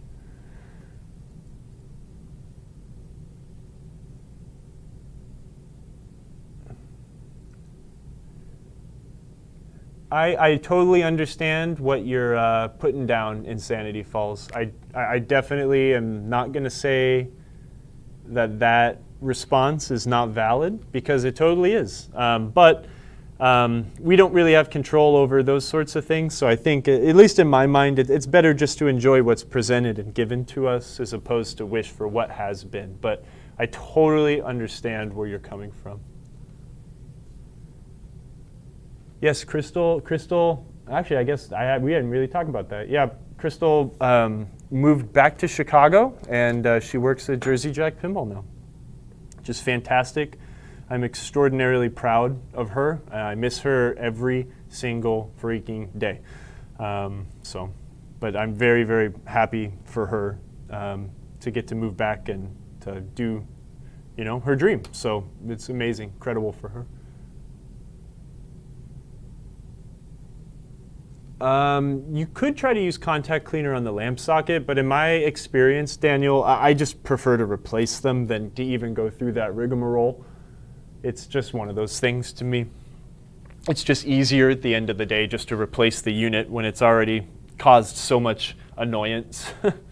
I think just for a lot of beginners, it's difficult to solder a lamp socket into a playfield, especially when it's sitting straight up and down, For us, it might be a little easier, but then the other thing is on these old Bally games where you have like potentially 60 lamp sockets that could be goofy. It's daunting to a beginner. So. The Kaboom ramp is fun. It's a decent shooter. I'm excited to try it, Colin. It looks cool. It looks really cool.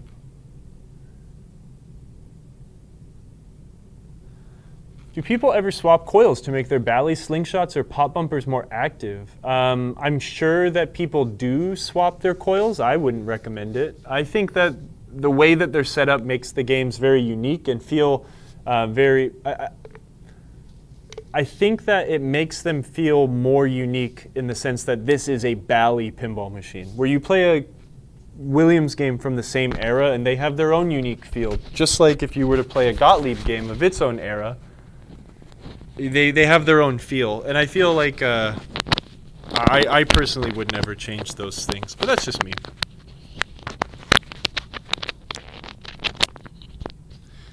Yeah, and listen to Andrew, APB Enterprises. He makes the coils, but yeah, there are hot versions of almost every coil. And again, it's not, I would trust the experts on this sort of a thing. Generally, sometimes to make a coil hot, you're just removing like 10 windings. not hundreds of them, perhaps, like maybe swapping a certain coil, but I would say that if you really wanted to have more action, just make sure everything is rebuilt in the or assembled properly and has new coil sleeve, new nyliners if we're talking about the linear stuff. Make sure that it's all put together correctly first. And if you're still unsatisfied with it, at that point it is acceptable to try to install a different solenoid. A lot of the time the weakness is perceived that way because things are not right. Anyone ever tried deoxit on lamp sockets? No. Ramp-o-matic is kind of right. Contact cleaner melts too much stuff. I just personally don't use that stuff in pinball games much. And no, I never have. I would just prefer to replace them. That's just me. C&K asked about Yopsicles. I love the Yopsicles. The only reason I'm not using them in Viking is because this game is very original, and I prefer to keep it as true to the way it left the factory as it can be.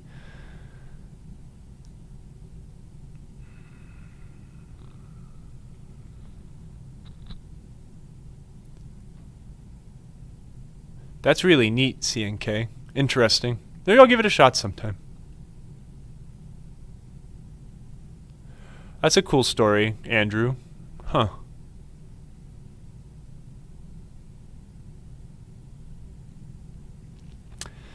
Yeah, about the plastics, I actually had a conversation with a customer about this where he was upset that his replacement plastics from CPR were thinner than his originals. You have to remember that the originals were made out of a butyrate, and the new plastics are made out of PETG, which is a lot stronger and less brittle. Over the last 40 years, those butyrate plastics not only have become brittle because they've aged, but they've also endured a lot of heat cycles, and it's they are more brittle because they're old. The new ones are made out of a more modern plastic that has such a strong shatter, point. But that being said, you're right. Digerati, so many people have like, oh, this Gottlieb, the flippers suck. I hate it. I'm gonna just put the yellow dot or the orange dot, the hot coil in it. And then you have the problem where it's like, yeah, you've put a hot coil into a 50-year-old pinball machine, and it just starts shattering all the targets, drop targets, stand-up targets, plastics.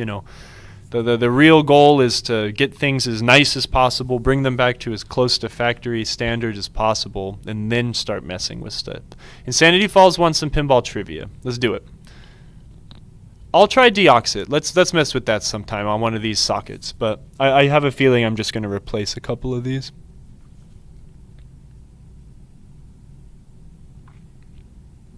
That's neat. I've always wanted to build a test rig with like a measurable something. Like build a test rig with like a linear, like a Williams slingshot, and like, okay, let's use a 26-1200. We keep the gradient, as solid as possible, and then like mark and measure.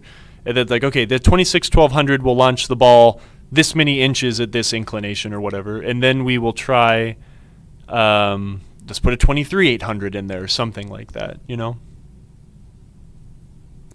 Guitar Center has the best deal on deoxit. Interesting.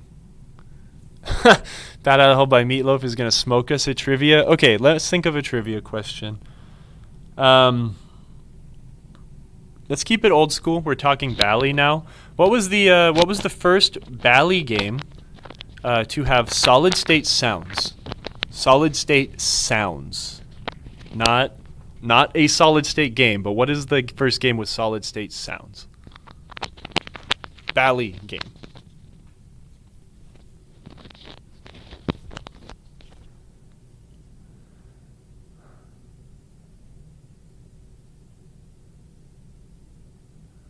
Mr. and Mrs. Pinball gets lots of air balls. It has drops and stand-ups behind. Any suggestion on lowering air balls? Colin wins. It is Lost World. Oh, wait. Bad Out of Hell by Meatloaf got it first. Dang. He did smoke you guys. All right, 10 points to Bat Out of Hell by Meatloaf. Lost World was the first Bally game that used solid-state soundboard. Any suggestion on lowering air balls? Not really. What I would recommend is make sure that those stand-up targets have, see if there's room to put foam. Sometimes putting a little bit of high-density target foam behind them can help absorb some of that impact, right? If the ball comes in and hits that target, it goes back and comes forward really quick. That's when you get that launching action, right? Where with that foam, it'll help compress and then send it forward. But it is just part of the game and how physics are. Stand-up targets always send the balls flying. That's just what they do.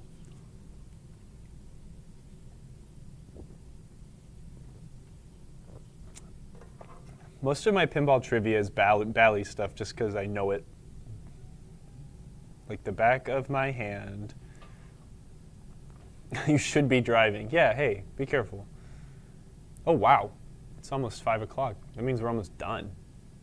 It means I can go home and I think we're going to go, my wife and I are going to go to a restaurant here that's having Tiki Week. So they retheme it all Polynesian and have a bunch of tiki drinks and yeah, it's delicious. Matahari did have chimes in both versions, correct. But the solid-state Matahari, I think, had 4 chimes, and the EM version only had 3. Am I wrong? I don't remember if Bally used 4 chimes in their EM versions of the more updated games. I'm not sure, though. I don't remember. The best talking game from Bally was Centaur. The first talking game was Xenon, but Xenon doesn't have a reverb board that makes it even cooler. Do you know the rules, what I need to do to light the pops on Embryon? I don't know. Honestly, I'm not sure. I think Embryon should have always lit pops, shouldn't it? It's been a while since I've actually remembered or done the rules to Embryon, but they might have always lit pop bumpers. They could be on the GI circuit. So the best way to do that would be to actually just look at your schematic, look at the playfield wiring diagram and see if the pop bumpers are lit on the GI circuit. Do you watch any pinball-related YouTube channels regularly? No, not really. I don't really consume any pinball media, which is weird because I do create pinball media. I do enjoy watching streams. There are some streams I do really enjoy watching, and I'll jump in when I have time. Of course, Dead Flip. I love Jack and everything he does. I really like Fliptronic. Those guys are great. Hot Nudge. Those girls are wonderful. Oh gosh, were the folks in Pittsburgh? Please, someone remind me of their channel name. I know y'all watch the folks in Pittsburgh. Sorry, my brain's not working. I don't know. Those are just some of my favorite streams. They're fun to watch. I like watching Pez Johnson's EM streams. They're always fun. He's a nice guy. He joins us. A lot of the time, I'm just a silent observer, though. So, you know. Yes. Thank you. Hey, another first-time chatter. Up challenge. That's exactly it. Thank you for joining us, and thank you for answering the question. What's your preferred cupped insert resolution? Honestly, I just deal with it most of the time. If they're seriously bad, like game-breaking bad, like on some old EMs that use like those Bakelite style inserts, I have used like some self-leveling epoxy before, but this is a technique that was shown to me, and I had a bottle of it, and I don't have a bottle anymore. I still need to reach out to that person and ask them what it was.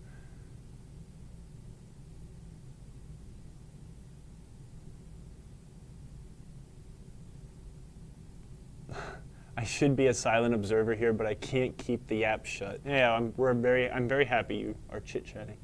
Ooh, pinball trivia. Pinball with the most multi-ball balls. I want to say Apollo 13, but I have a feeling that this is a trick question and Apollo 13 is not. Oh, really?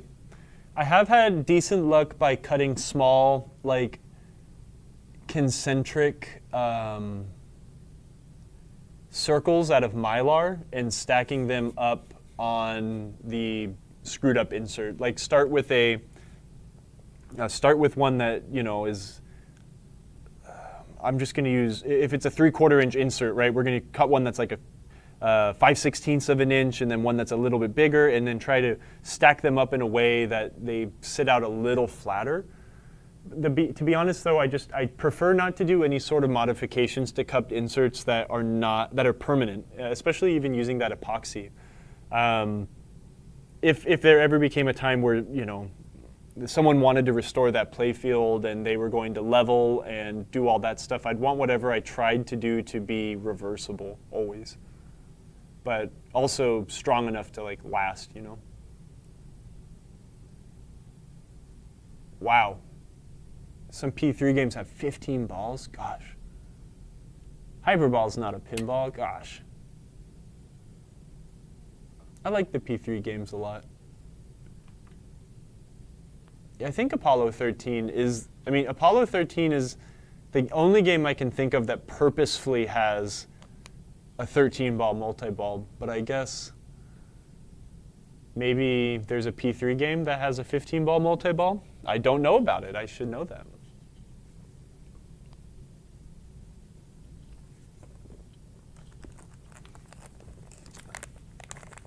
I don't think Hyperball or Rapid Fire are pinball games. I mean, it's a ball game, but it's not like pinball doesn't necessarily have like defined parameters, like what is pinball? Because flipperless pinball is still pinball in my book, but it's not the same. I think the ball rolling up and down the playfield makes pinball what it is, and I personally just don't think that Hyperball is. It's a ball game, and they're fun. Doesn't make it any lesser, but it's not pinball, in my opinion. What is a pinball game? Road Kings. Oh, heck yeah. Road Kings is a pinball game, and it is right there. We should play it sometime. It is amazing.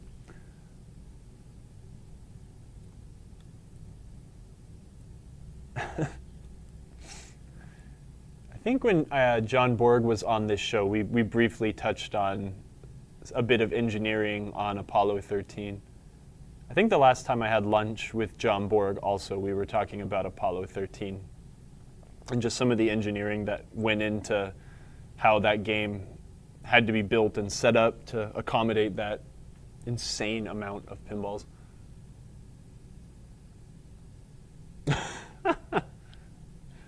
You're right. Road Kings is a great game. I'd like to play that game. I'm glad that I can almost knock Viking off of the list. Just a couple lamp sockets will be done. I don't know what we're going to work on next, to be honest. I think we're going to do... It might be time to do Baywatch, let's be honest. I need to contact my mom. She has a display that I bought in California. And I have another display in there, so we probably have a working display. We could work on Baywatch. That's going to be a good one. I want to get Baywatch done, because then my list of really broken things in here is going down, right? I've got Hotline, which I just need to finish woodworking on. I'm too lazy to do anything. Bow and Arrow doesn't count. Dolly doesn't count, because those are piles, and so is Sea Witch. Sea Witch is a pile. Baby Pac-Man is blowing a fuse, and I need to rebuild the monitor chassis, so that counts as a project. But Baywatch, if I can resurrect that at all, that would be fantastic. So that might be a good next project. Vector, I really want to get back to Vector. I have the playfield Mylar sitting in there. We need to, I need to attach that and do a lot of cosmetic work before we can start doing the resurrection streams. But Break Road Kings. Actually, no, Road Kings is nice. I've done a lot of work on that game in the last bit of time. First multi-ball solid state game from Bally was Centaur, 5 balls. That was the first 5-ball multi-ball because, I mean, technically Xenon had a 2-ball multi-ball also on purpose. Fix Baywatch in a hot tub. You do not want to see me in a hot tub. Baywatch is high-key great. The pointy Gottlieb flippers, are you talking about the flippers that say Gottlieb on them? Because we've mentioned that person's name a few times recently. What's your favorite video pinball? Baby, Granny, etc. Baby Pac-Man, I think. I think like Caveman is neat because it's a lot of pinball with video. I just like the way that they thematically put that game together with the monitor inside the playfield and stuff like that. But that game just sucks. It's not a good game, and the video mode is just kind of meh. Like Granny and the Gators is fun and all, but Pac-Man, at least it makes sense. Like when you walk up to it, that game is really confusing, but like at least people know what Pac-Man is. So they can walk up to it and be like, I get this, and then they discover the pinball portion. I don't know. It's personally, I don't know. Again, I kind of consider Baby Pac-Man a bad game, just because it is something that it takes a lot to learn, but it's very enjoyable. Yeah, the answer to the Gottlieb flippers that are written Gottlieb that are pointy, that was John Borg. John Borg designed that flipper and that flipper mechanism when he worked at Premier Technologies in the 80s. John Borg was a mechanical engineer turned pinball designer. Sell 1 or 2 and buy Centaur. I'd love a Centaur one day. Yes, I agree. The shark flipper is the best flipper. You're totally right. On the flip side, what's the best video game to pinball translation? Oh, goodness. I'll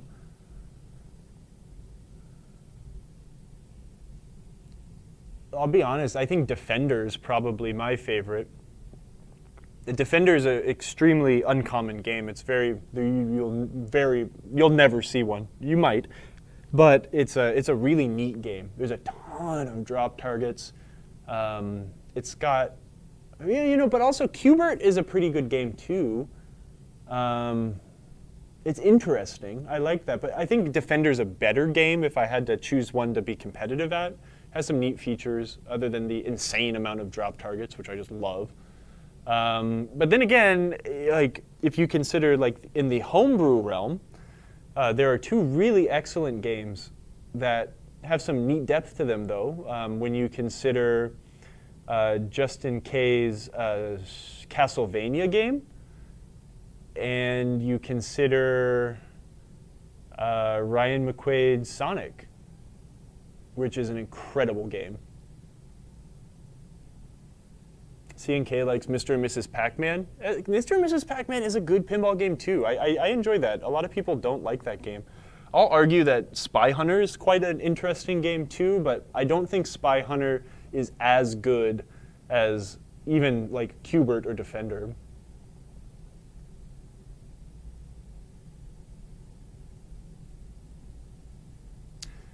Sonic is great. I'm so glad that I got to play a few games on it with, I think I played it with Jim Sheard at MGC last year, and it's so good. I mean, come check out, if any of you guys, I don't know where most of y'all are from, but there is a Defender on location, I know, in Chicago. If you go to the Galloping Ghosts pinball side, they have a Defender out there, and it's awesome. They have a Defender and a Qbert, actually, in the same room. And you get to play, there's a lot of rare games in there. Doc has a Varcon.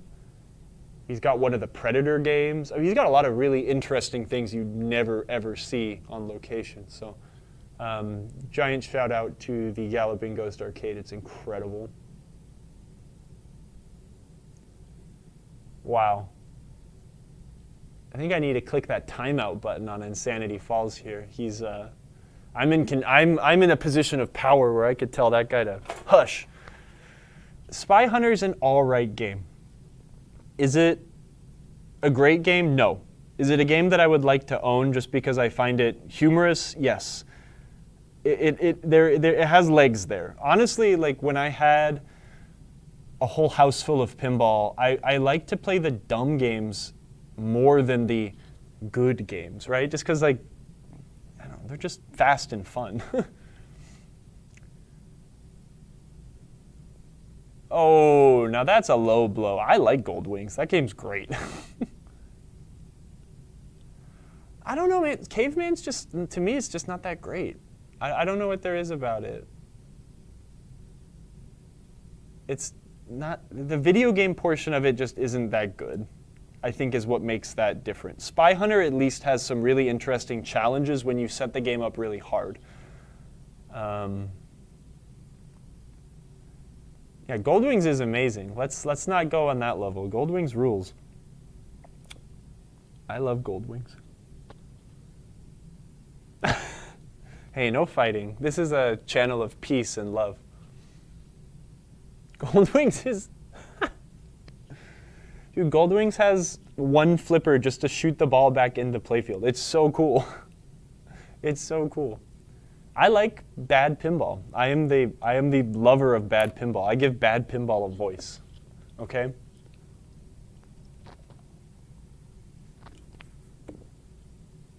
Everyone needs one. Yeah, no, see, but that's where it comes down to. That last message right there. Bad pinball is greater than no pinball. You're telling me if you went somewhere, if you went to a bar and the only pinball game in the corner was Gold Wings, or if it was Spy Hunter, that you wouldn't sit there and play it. Just saying. Just saying. It's not all created equal, but we can at least get on common ground there, right? Did you ever want to take a sledgehammer to a game? A bazillion times. All the time. So many European re-import World Cup soccers that I've wanted to smash in my times. Gold Wings, at least it's not Pinbot. All right, I think that's a good place to end the stream. I'd play it, but not rapid fire. Oh, fair enough. You play rapid fire one time, and that's... I mean, that you kind of get, you kind of understand what's going on. Well, and then that's like, even though video games almost suffer from the same thing, but not really, but like, that's the thing with pinballs, there's like almost infinite replayability in the sense that there's so much chance and so much skill in how the game progresses and how you play the game, how long the game will last, etc. Where in a game like Rapid Fire, you have some of that, but not as much, right? It's, I don't know. Video games kind of suffer from the same thing when they're on tracks, maybe. Like, I still don't, I think, look, I'm not old enough to have experienced that stuff, but like Laserdisc games, like, let's use like Space Ace or Dragon's Lair or whatever, it's like, I think those games are so damn simple that you want to, you can figure out how to beat it, right? And when you fail, it gives you that, like, dang it, let's try again. But like, they're just, there's no, other than like seeing the end of the story or trying to progress through what's being presented to you, it's like, there's no replayability. And of course, it's like, that's why those games never really went anywhere, right? There's not very many Laserdisc games like that. It's because they really didn't offer much replayability in that sense. Even a game that's essentially on rails like Pac-Man, right? It's linear, but it's not, and there's more skill to them. So, yeah, no, yeah, yeah. That's a. I'm gonna call you Y win because it seems like Wyoming and win. So Wyoming wins. That's another great statement there. I mean, the linearity between certain games and games that are not linear, they both have their place. They really do. They both appeal to different people, and they also both have a place. Absolutely. I like playing open-ended video games, and I also really like video games that are linear. I will not play Spring Break from Gottlieb. That game is boring. What kind of beer tonight? Not drinking any beer right now. I'm gonna go to a restaurant and have a tiki week. I'll post pictures in the Discord, but we're gonna get some tiki drinks tonight. Daniel's drinking some Croatian beer, maybe? No, I mean, no, pinball, most pinball games are extraordinarily linear. It really wasn't until like a few years ago with some of the games Stern makes that are not linear. There are certain paths you take through the game, and it's up to you to dictate like what you do, right? Like I explained the rules to Viking, and it's extraordinarily linear. You increase the values one by one on these certain shots until they become massive. Where now you have games that Stern's putting out where, look, I have no idea what's going on with Avengers, but that whole drop target bank absolutely does something that is not linear. It changes up the game a lot.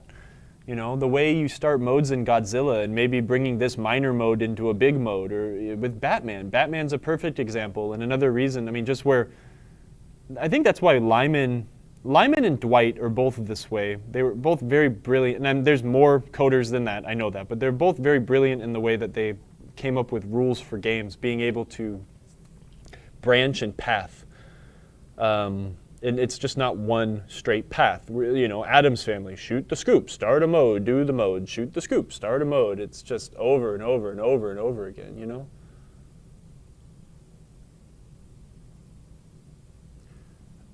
Insanity Falls, you're right. There's a lot of randomness in pinball, which would make you think it's not linear, but I think in the terms of progression and what we would consider completing or doing well in pinball is very linear most of the time. I would argue. Well, yeah, I'd also agree that sometimes the unlinearity on games like Avengers is too much. But that's the thing, is there's always a different game. There's different games made for different people, you know? That's not my kind of game. I enjoy playing it because it's very fun physically, but I don't understand the rules, and I don't particularly care to learn the rules. That's just the kind of player I am. There are certain games that the rules just kind of come naturally via playing the game, such as Godzilla is a good example. When we're talking about very modern games, that you kind of get what you're supposed to do. And then there's a lot of complexity underneath that, the starting layer that will help you increase your scores or do much better, progress in a different way. But it's just different strokes for different folks, really. What's the status of the 2001 back there? It works. One of the pop bumpers gets stuck every once in a while, but that's a game I've owned for a long time. One of my faves. Look, it's important though. It's important though to have games that are extremely deep in that sense, because when people are buying these multi-$1,000 toys to put in their home, look, I can go buy like every single Assassin's Creed game that has, you know, over 50 to 100 hours worth of content and exploration in a video game for less than $300, and that would entertain me for bazillions of hours, right? Hundreds of hours, where arguably, like, can a pinball game in your house entertain you for that long? And that's where it becomes different, right? Like traditionally you go to an arcade and you're presented with 6 pinball games, and you're gonna play them and you're gonna get attached to one and be like, okay, this is the one I'm gonna play for a while. And maybe when you revisit this location, you'll play a different game. Now that pinball games are going into people's houses and maybe someone only has one expensive toy in their house, how does that keep their attention? You know what I mean? I've had this conversation 10 billion times, you know. Oh, I played Black Knight or Addams Family in my student union when I was in college, and that's the game I want. But you're going to get real bored of those games real quick because there's not much to them. There's only so many times you can tour the mansion, they're exciting and they're fun, but at the end of the day, is it going to still entertain you the same way when you hit the power switch? Where these new Stern games they're packed deep. You'll never be able to get to so many of these wizard modes. Most average players won't be able to do that. So.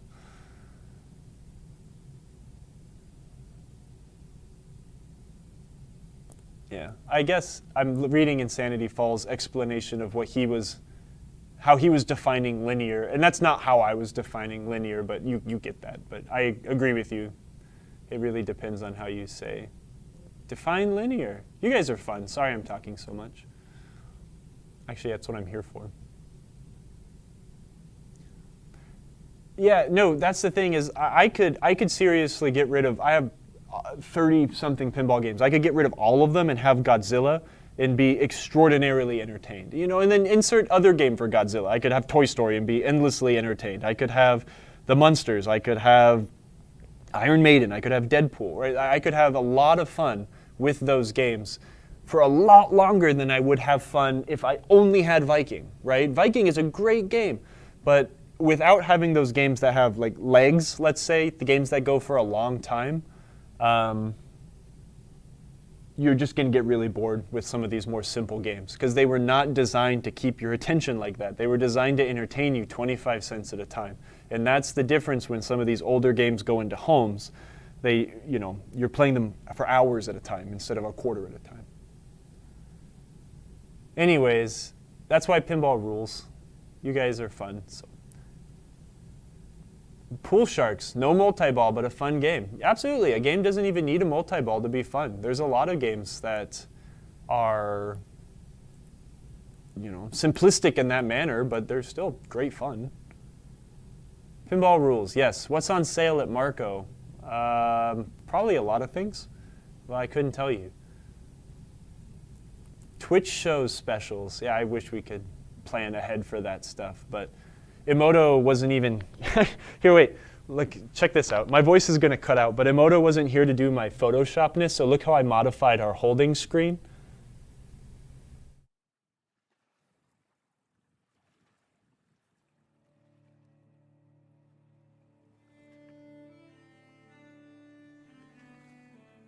Real professional, right?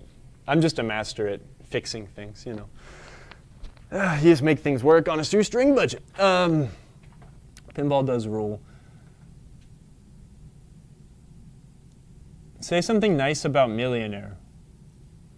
Millionaire's not bad. Millionaire has a great soundtrack.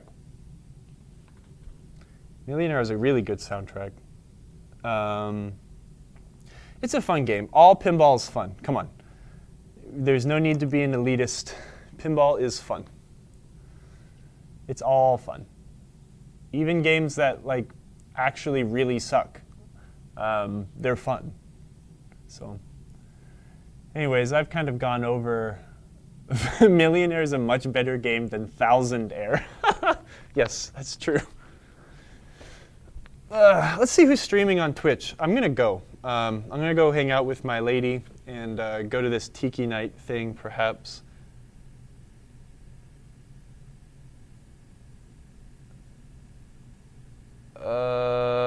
Sorry, I'm looking at my phone now to see what's going on or who's emailed me. Work emails, boring. Discord. Yeah. Okay. Oh yeah, you should join, y'all. Hey, is anyone in the chat right now in Discord? Because I do enjoy chatting with y'all in Discord. I have maybe been a little absent a little more lately, just because I've been really busy. But we do have a fun Discord group where we do chit-chat about pinball a lot. So, oh, perfect. Our friend Manu is streaming. So let's go raid our friend Manu.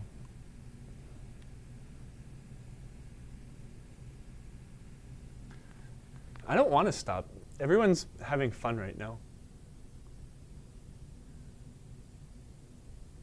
Daniel put it perfectly. The only matter is that we have fun games that are in our collection. Absolutely. Every pinball game is fun, and we're lucky to exist at the same time as pinball. Let's just remember that, right? Thank you for joining the streams Insanity Falls. Glad you enjoyed. Hopefully everyone learned something. Thank you to everyone. Yeah, I have to set that up.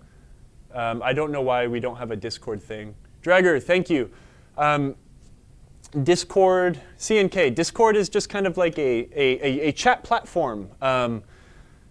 It's kind of marketed more towards gamers or like people that like have their own little communities or something like that. So I have a few friends. We play some video games together, and we have our own like private little Discord channel, and all of us can chit chat in there about a certain subject. And we have a voice channel where we can play, chit chat and do voice all together. But we also have one related to pinball, and there's some fun discussions and pictures and making fun of each other, etc.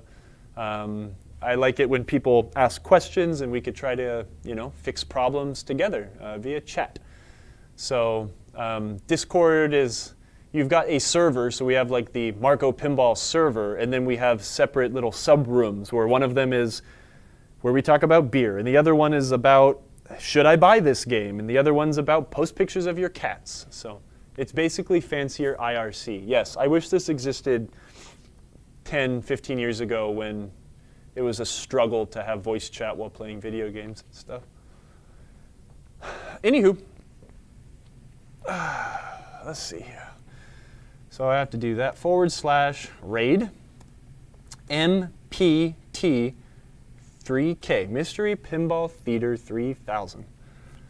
I'll give it just a few more minutes before we raid out, because I have to do an actual sign-off other than like this feel-good thing where we're like, yeah, pinball's fun. We're lucky to exist when pinball exists, blah, blah, blah. But what are y'all doing this weekend? Any pinball adventures? Anyone doing anything fun, going outside? Seems like Daniel's always on vacation. What a lucky guy. Andrew, I don't think we have anything set up on Twitch because we're just trying to figure out how to do it as we go. We're bad streamers. What am I doing this weekend? It's the French Grand Prix. It'll be exciting. Racing at Paul Ricard. I'm excited to see that.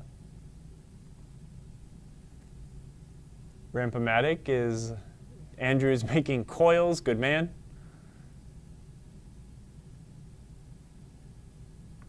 Rampamatic is drilling 2,100 holes in Tron ramps. Dwayne, pinball most of the weekend. Colin's doing Thirsty Thursday. You have to be. That's the most important day of the week. Actually, I did buy a 6-pack of Yinglings, so I'll have some Yinglings this weekend, but I've actually been, I've switched to wine for a little while. I've actually lost a little weight, and it feels kind of good. Since I have a sedentary lifestyle, I can, instead of having the willpower to stop doing something, I'm just changing what I'm doing.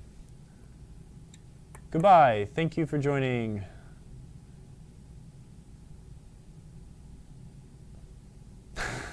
Go find some pinball. I'm curious if there's any pinball at the beach. Seems like no one is doing anything this weekend, and I honestly think that is a great idea. I'll be watching F1 and playing video games, so. Y'all enjoy yourself. I'm going to start this raid countdown now.